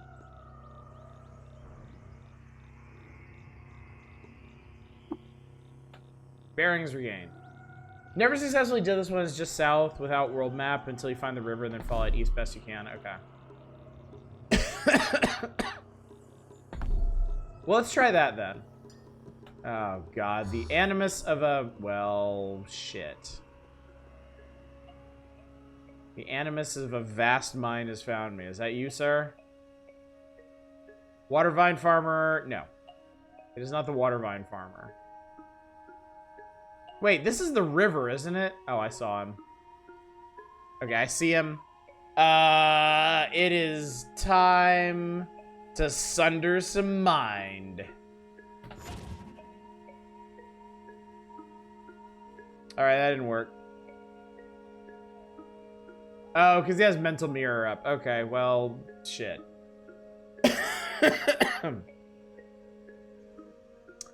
Let's try lasing this guy. Wow, that did a lot of damage. That did a lot of damage. Alright, he's been vaporized. Ow, what the fuck? Arcanaut, what are you doing? I'm no good with melee shit. I'm gonna intimidate this guy. And I'm gonna shoot him. Perfect. Copper nugget, ashes, and a human corpse. Great. Mind sundered, but it was in fact my mind what was sundered. Alright, follow the river. Follow the river. 11:10 p.m. the traditional time for the neighbors to announce the fireworks. They don't know how to read a clock.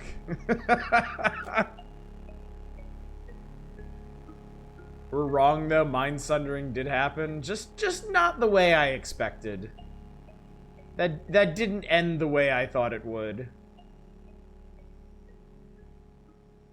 Hurt yourself with the confusion. What's up, grunt fodder? Happy New Year, 2/3 of the scrunts out there. Promising new year for all the scrunts. That's... oh, fuck. Oh, no. Oh, no. Oh, no. Okay. Alright, this is fine. Everything's fine. We take no chances. We force bubble. Just get ambushed by a goat Super Sentai. kind of, yes. Just all the power's going off. I'm gonna cook those guys. I'm gonna fucking force blast these guys. I'm gonna shoot some dudes. Everybody's getting shot. Alright, those dudes are dead.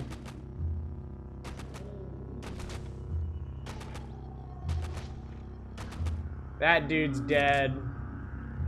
That guy, I'm gonna laze. Cool. Alright. Survived the initial onslaught.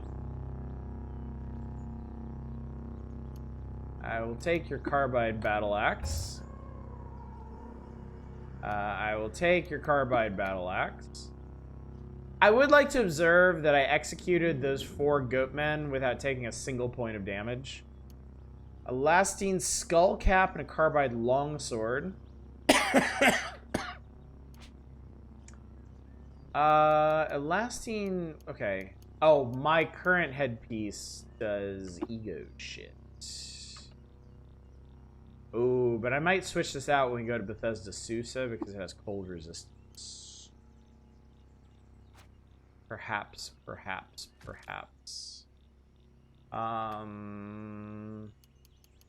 Take a carbide dagger. So that wasn't even the goat folk village. Oh, for Christ's sake, who are you? Naphtali? I don't want to deal with fucking Naphtali.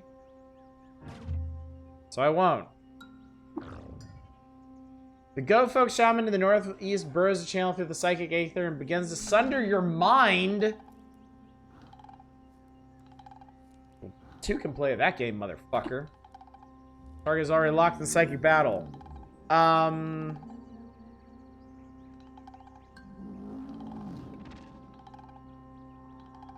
So I guess it only goes one way or the other. All right. Well, I could probably snap him out of it by toasting him.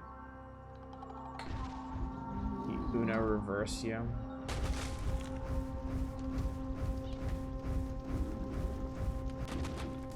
He's doing some very real damage to me.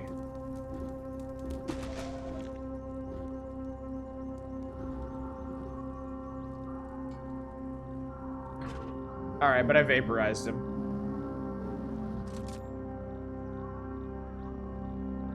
Ah! Intimidate!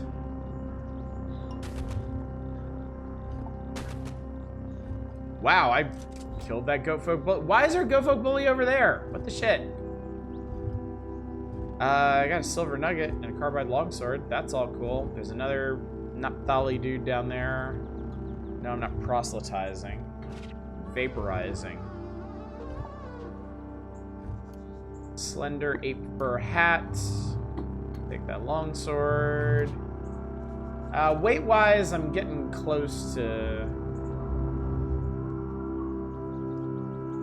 Enemy Sundermind is scary as fuck. Oh god, I didn't even notice these guys. I'm surrounded by Naphthalis now.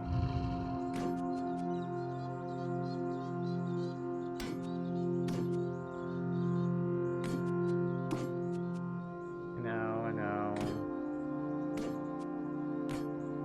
Okay, cool. Clubs.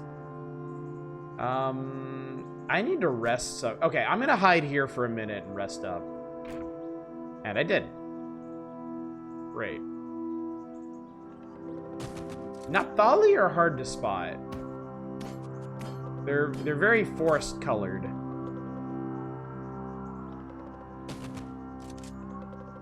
But fortunately, they go down quick, and they're worth a lot of experience, thankfully.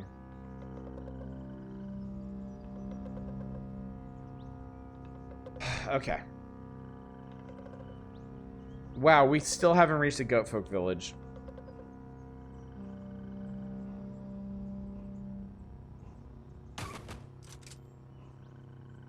I'm doing... Yeah, I'm fine on lead slugs. I have almost 900.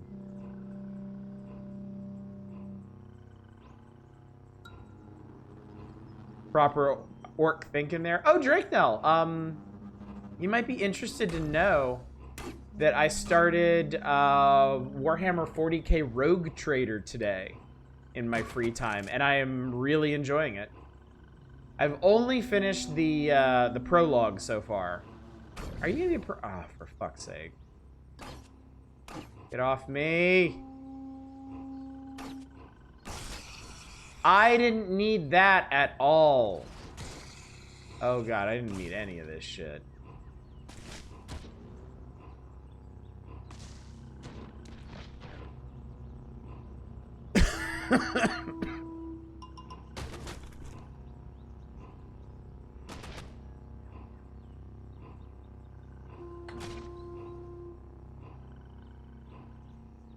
Ow. Okay. Good lord, good luck. I just do not have the patience for turn-based RPGs anymore. Understandable. Understandable. They are a significant investment of time and attention, but I'm in the mood for it. I think playing Caves of Cut on stream has kind of inspired me to play more RPGs in general, and it's been a while since I did a good CRPG. And Rogue Trader feels like the perfect kind of game to do on my own time. I might take a look at Lorelei and the Laser Eyes. There's like Suda51's Flower, Sun, and Rain done by the Sayonara Wildheart team. How long can I hide here? Not long at all. Alright, we're gonna Force Bubble. And then we're gonna cook. And we're gonna shoot.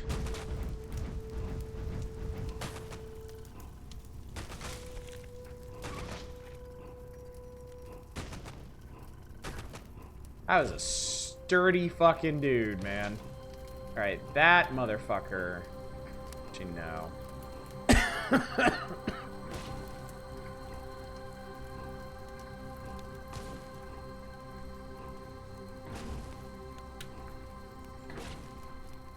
Alright, cool.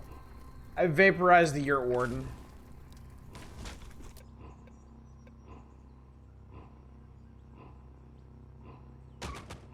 That thing's dead.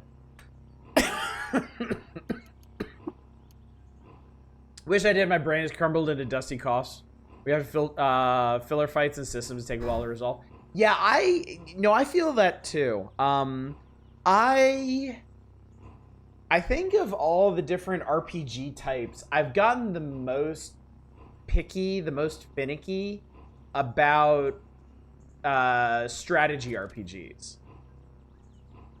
Because they just take so... like, I don't want to spend ages doing an individual fight. That's kind of my thing.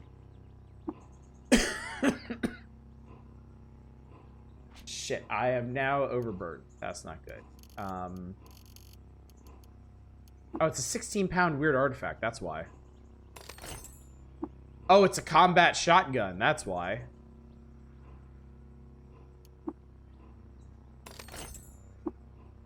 Gaslight chisel. Interesting. Happy New Year's, Zem. Good to see you. You all will keep my company as I reshuffle my tarot deck. Alright, I'm carrying too much junk. Nobody wants this reinforced wooden tunic. I'm gonna drop it. Woven tunic, not wooden. Dumbass. Where the fuck did you come from, asshole? I shall intimidate... Oh, I failed to intimidate him. Force bubble is off. I can toast him.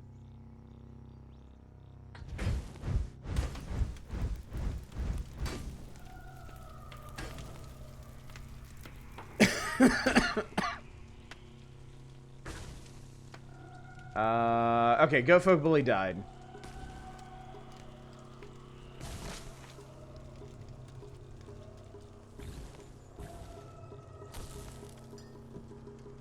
Fucking ice frog. Okay, well, I achieved a new level at least. Got me an attribute point I can spend. Oh, God. Games that have some sort of speed up mechanic usually get your efforts. Even Pokemon games, I just turn off the animations after a while. Is there a risk of starting a widespread forest fire? I don't think so. Fire doesn't seem to spread so easily in this game. Then I'd much rather play one big battle that requires some thought than 20 battles where it's just fight, Falcon hit, fire, heal over and over.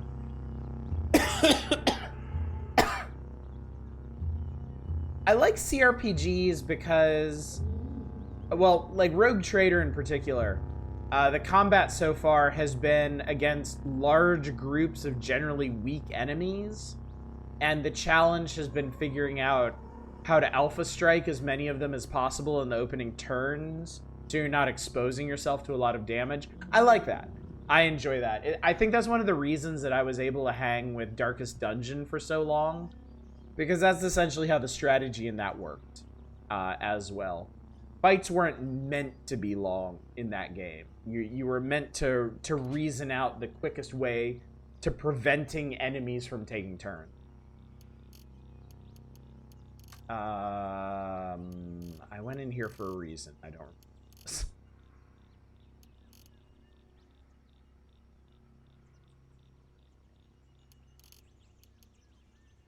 The Gaslight Chisel. Okay.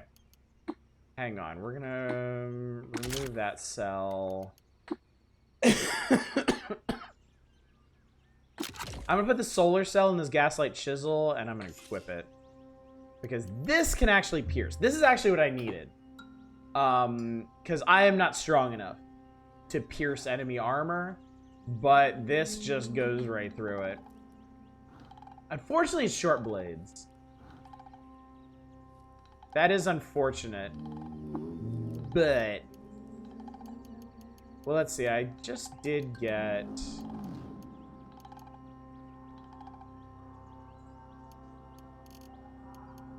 I mean, short blade... You know what? Short blade's only 50. I'm gonna take it. Fuck it.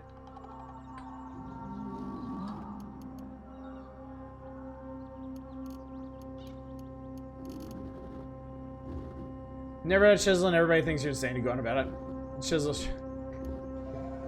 Alright, attribute points. I mean, I just want to put everything into the ego.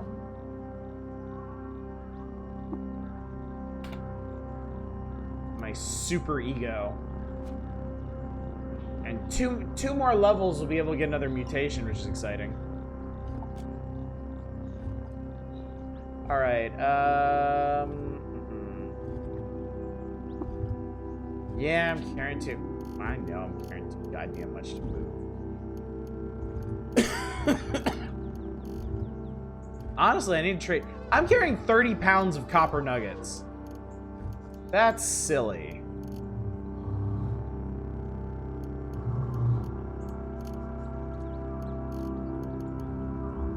Alright. Forget the weird artifact.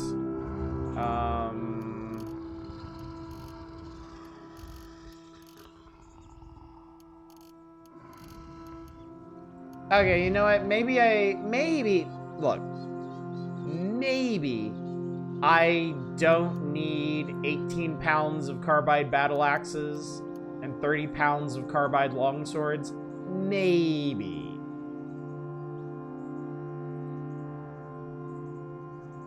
I mean, who can really say? If I drop one of these, I should no longer... Ah! I hate sewers so goddamn much. Alright. I have a plan, though. I have a plan. My plan is to bravely run the fuck away. To just flee as hard as humanly possible. I'm going to hide here. Okay, cool. I am now fully healed.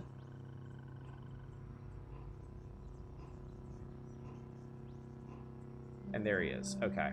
Excellent. I'm gonna see if I can stunning force him.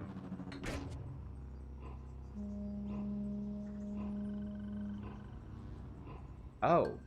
Fuck. Okay. I'm not taking any chances with this guy. I'm force bubbling and shooting them in the face. And they're dead.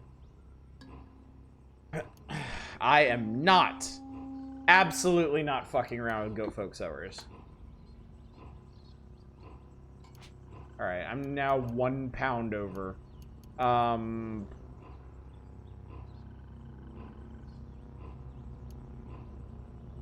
don't know, drop another longsword.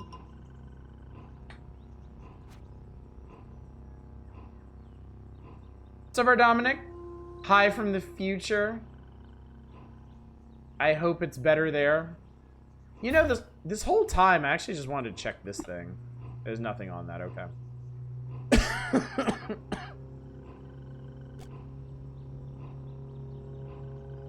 Alright, well, I gotta say, this bodes absolutely wonderfully for, oh, what the fuck? Chitinous Puma.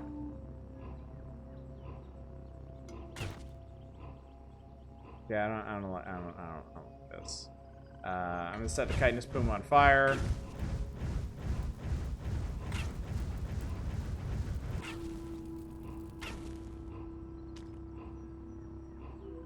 There we go. Meow. How's my weapon doing? Solar cell is still full. You love to see it. Let's rest for a minute. Okay, good. Reload our weapon. Good.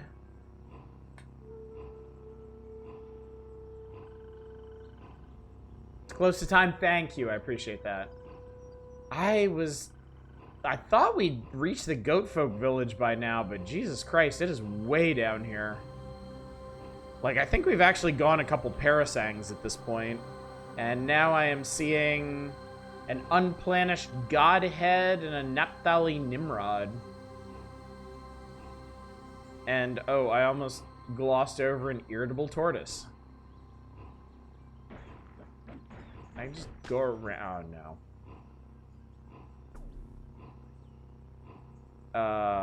I am shamed. I don't care. I hate you.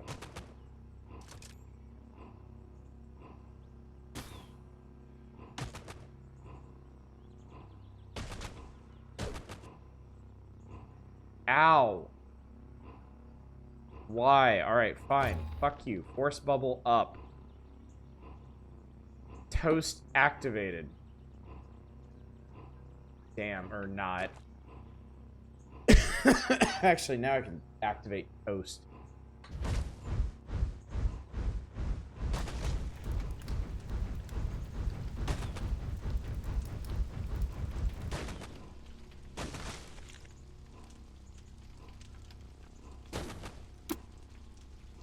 I need to reload.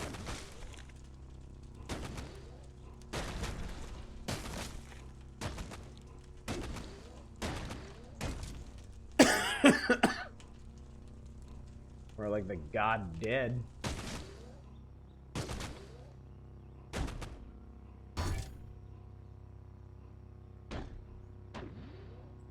There's a short bow. Jewel encrusted wrench. I'm taking that jewel encrusted wrench. Thank you. Steel utility knife. What the hell is going on here? Oh god, it's bloody Nurlala, the grouchy, legendary, irritable tortoise. Loved by tortoises, admired by bears for uncovering a plot against them. God. Intimidate. They are I'm frozen. Shit. Shit. Can I lay? I can still laze.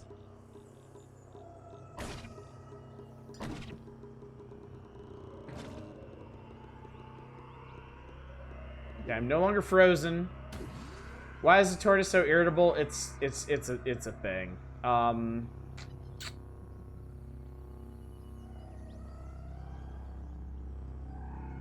Throw down some stunning force around these guys. Didn't actually work. Alright, sprint! Flee with great haste.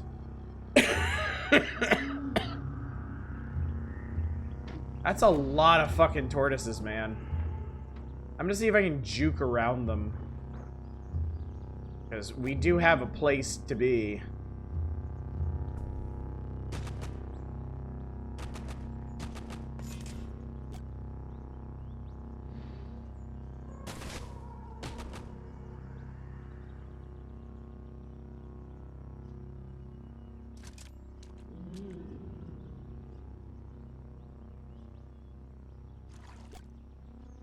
Got a wet solar cell. That's cool. Hell of a thing to find in the middle of wherever. Okay, I'm really starting to wonder what's going on. What the hell is that? Unplanished Godhead. I'm really starting to wonder what's going on with this whole goat folk village because we're still not there. And I don't want to deal with that shit. That's a lot. Alright, I'm running.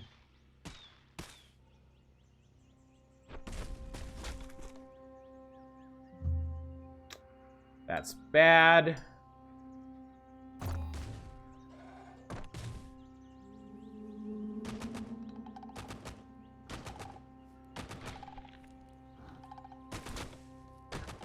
Okay. I hate goat folk sowers like nothing else. Is that a goddamn Dawn Glider? It is.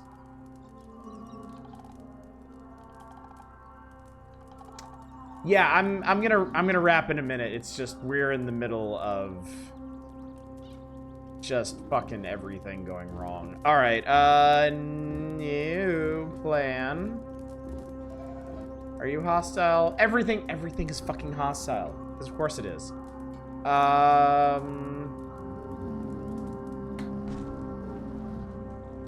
right. Oh god, my fucking. Yeah. Oh, I'm hobbled too. All right, intimidate. Is that a...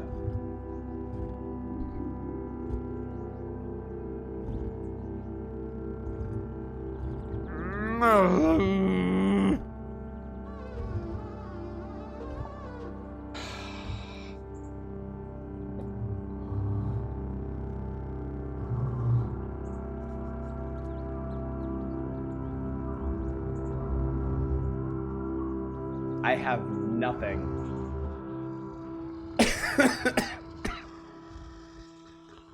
Sprint and Force Bubble are both on cooldown. Alright.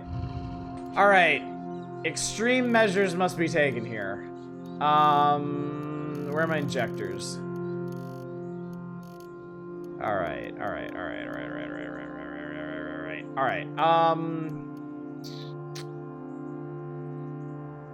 Questgiver said this was a death trap. He wasn't wrong. Alright, Sav Injector applied. Oh god. Oh god, it does so much damage. Alright,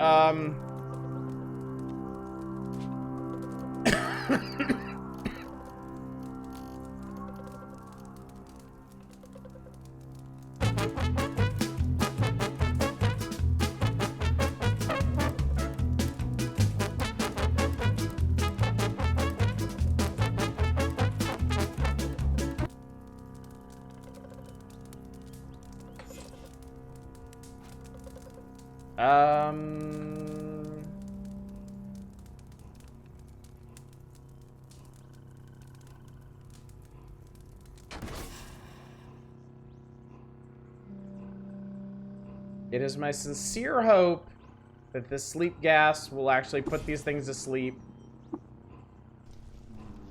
It hasn't happened yet. Fucking... Oh my god!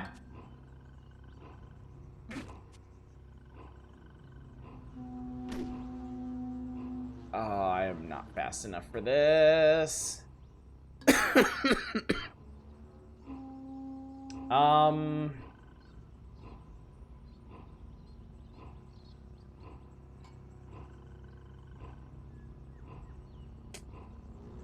Man. Do I have anything useful on this side?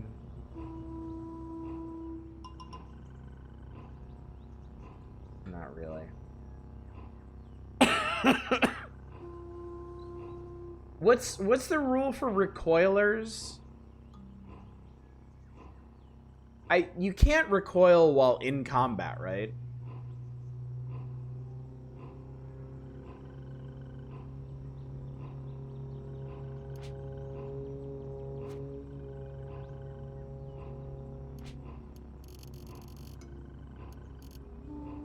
I can't pop Force Bubble because it's still on 45 turn cooldown. That's what's going wrong right now. Both Sprint and Force Bubble are on cooldown. If they can't path to you, then you can recoil. Well, okay. Well, they are all up in my shit right now, so they can path to me.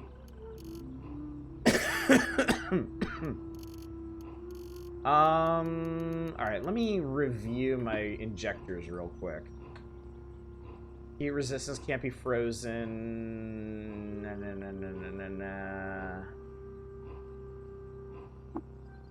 And it does increase quickness.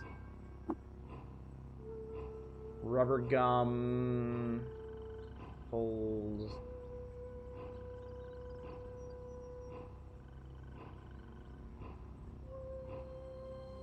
Yonder cane might save your 30 or more exciting danger.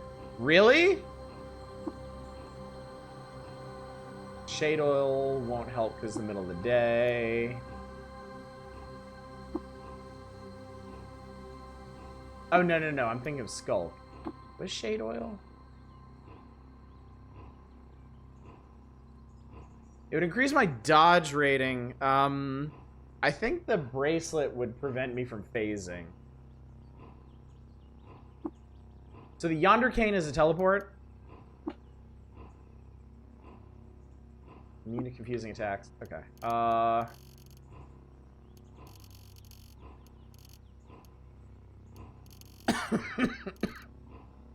Where's my Yonder cane?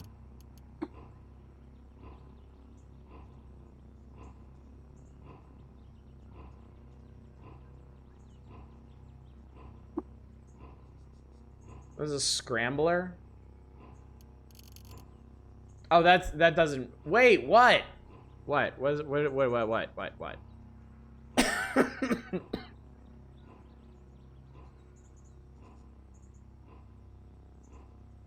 Oh, the bracelet will stop me from teleporting. Okay. I mean, I can turn it off, but Sphinx Salt. Activated mental mutations cooldown twice as quickly. Twice as quickly. Okay. Problem is you can't layer injectors. You get one, and that's it. Until the effect wears off. So if I'm gonna use an injector, it has to be the right one.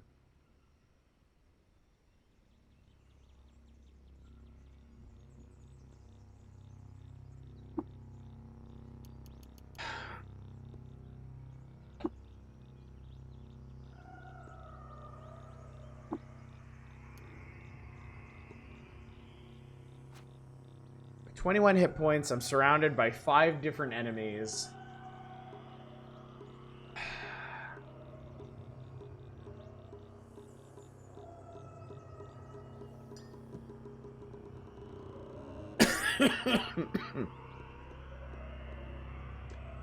I know. I think I'm gonna hit myself with another Sav Injector just to try and survive, because these guys don't do a ton of damage.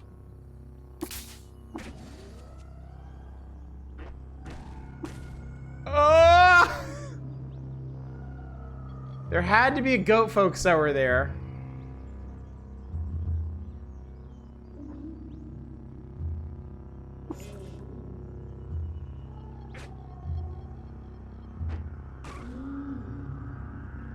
I think that Gofo Sower just blew up his own people. Shade won't work because I have that bracelet that prevents me from phasing. Alright, I did lose some of the Naphtali dudes, but the bully is still on me. I have to last for 32 more rounds. I think I'm gonna do Sphinx Salt. How long does it last? 18-22 rounds. Okay.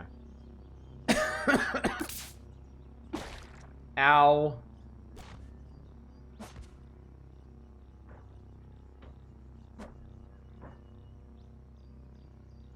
Force bubble and 17. What the fuck is that?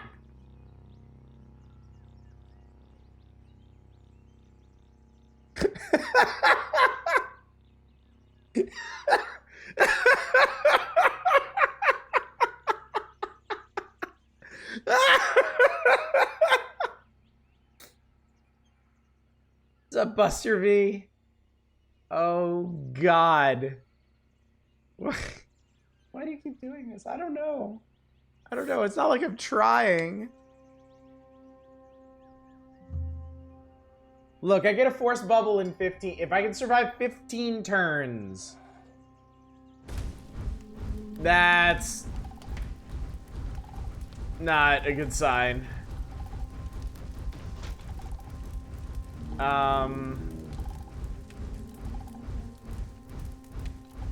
Yeah, Sphinx Salt's still active. Oh, God.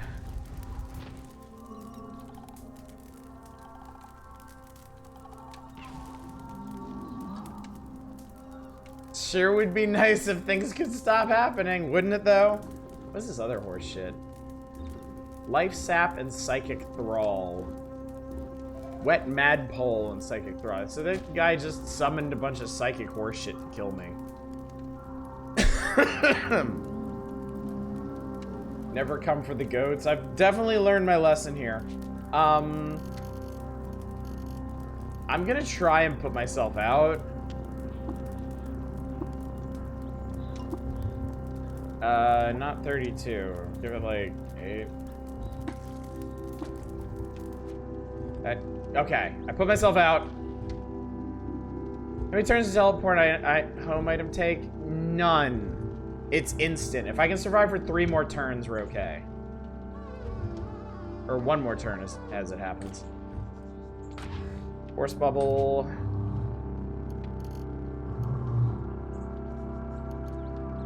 We'll do...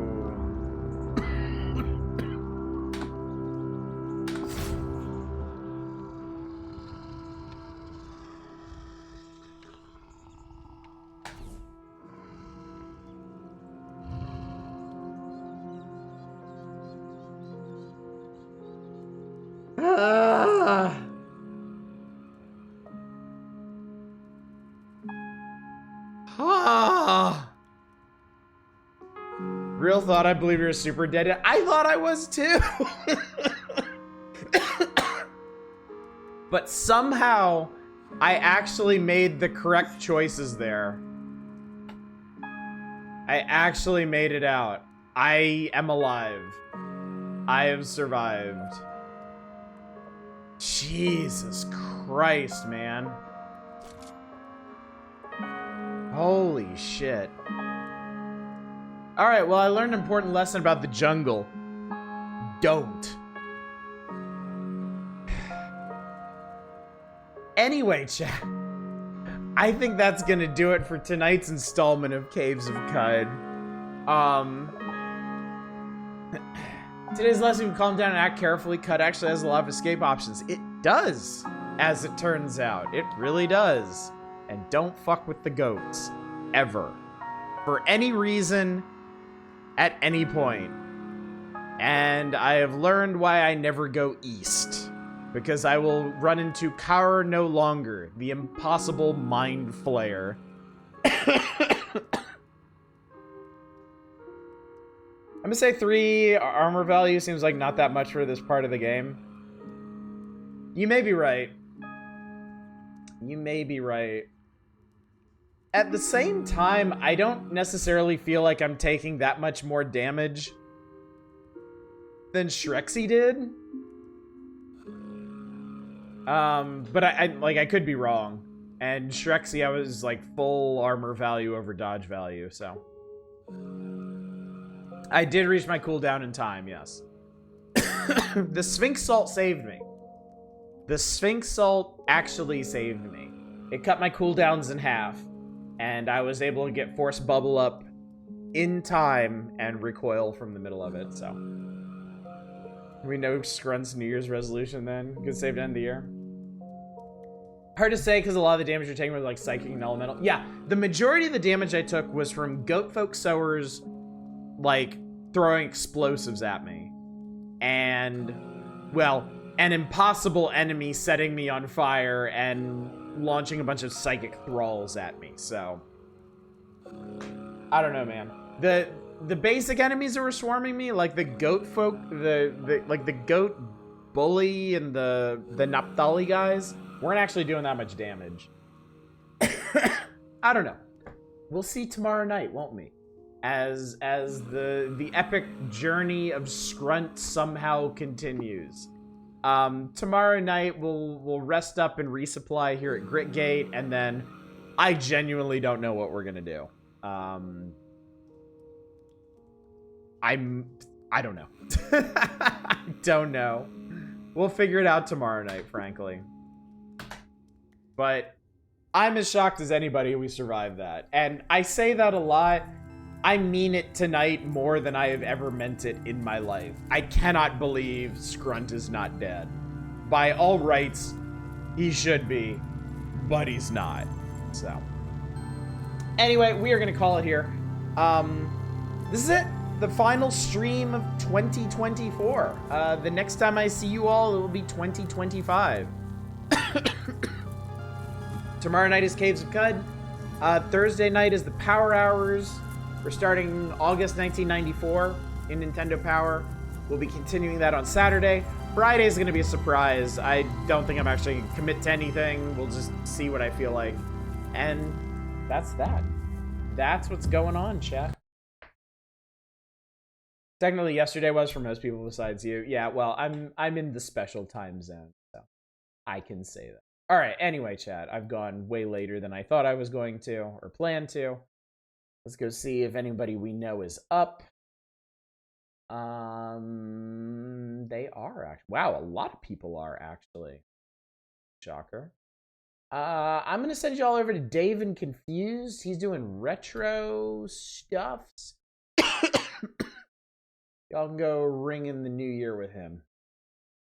So yeah, anyway, gang, thank you so much for coming out tonight. Thank you for joining me for another thrilling, nail-biting installment of Caves of Qud. Man, I am very proud of how we've managed to keep Scrunt alive this far, and hopefully we can continue that into the new year. But the only way to see if that's going to happen is to show up tomorrow night. So hopefully I'll see y'all tomorrow night for more Caves of Qud. But until then, as always, y'all take care and Happy New Year. Bye, everybody.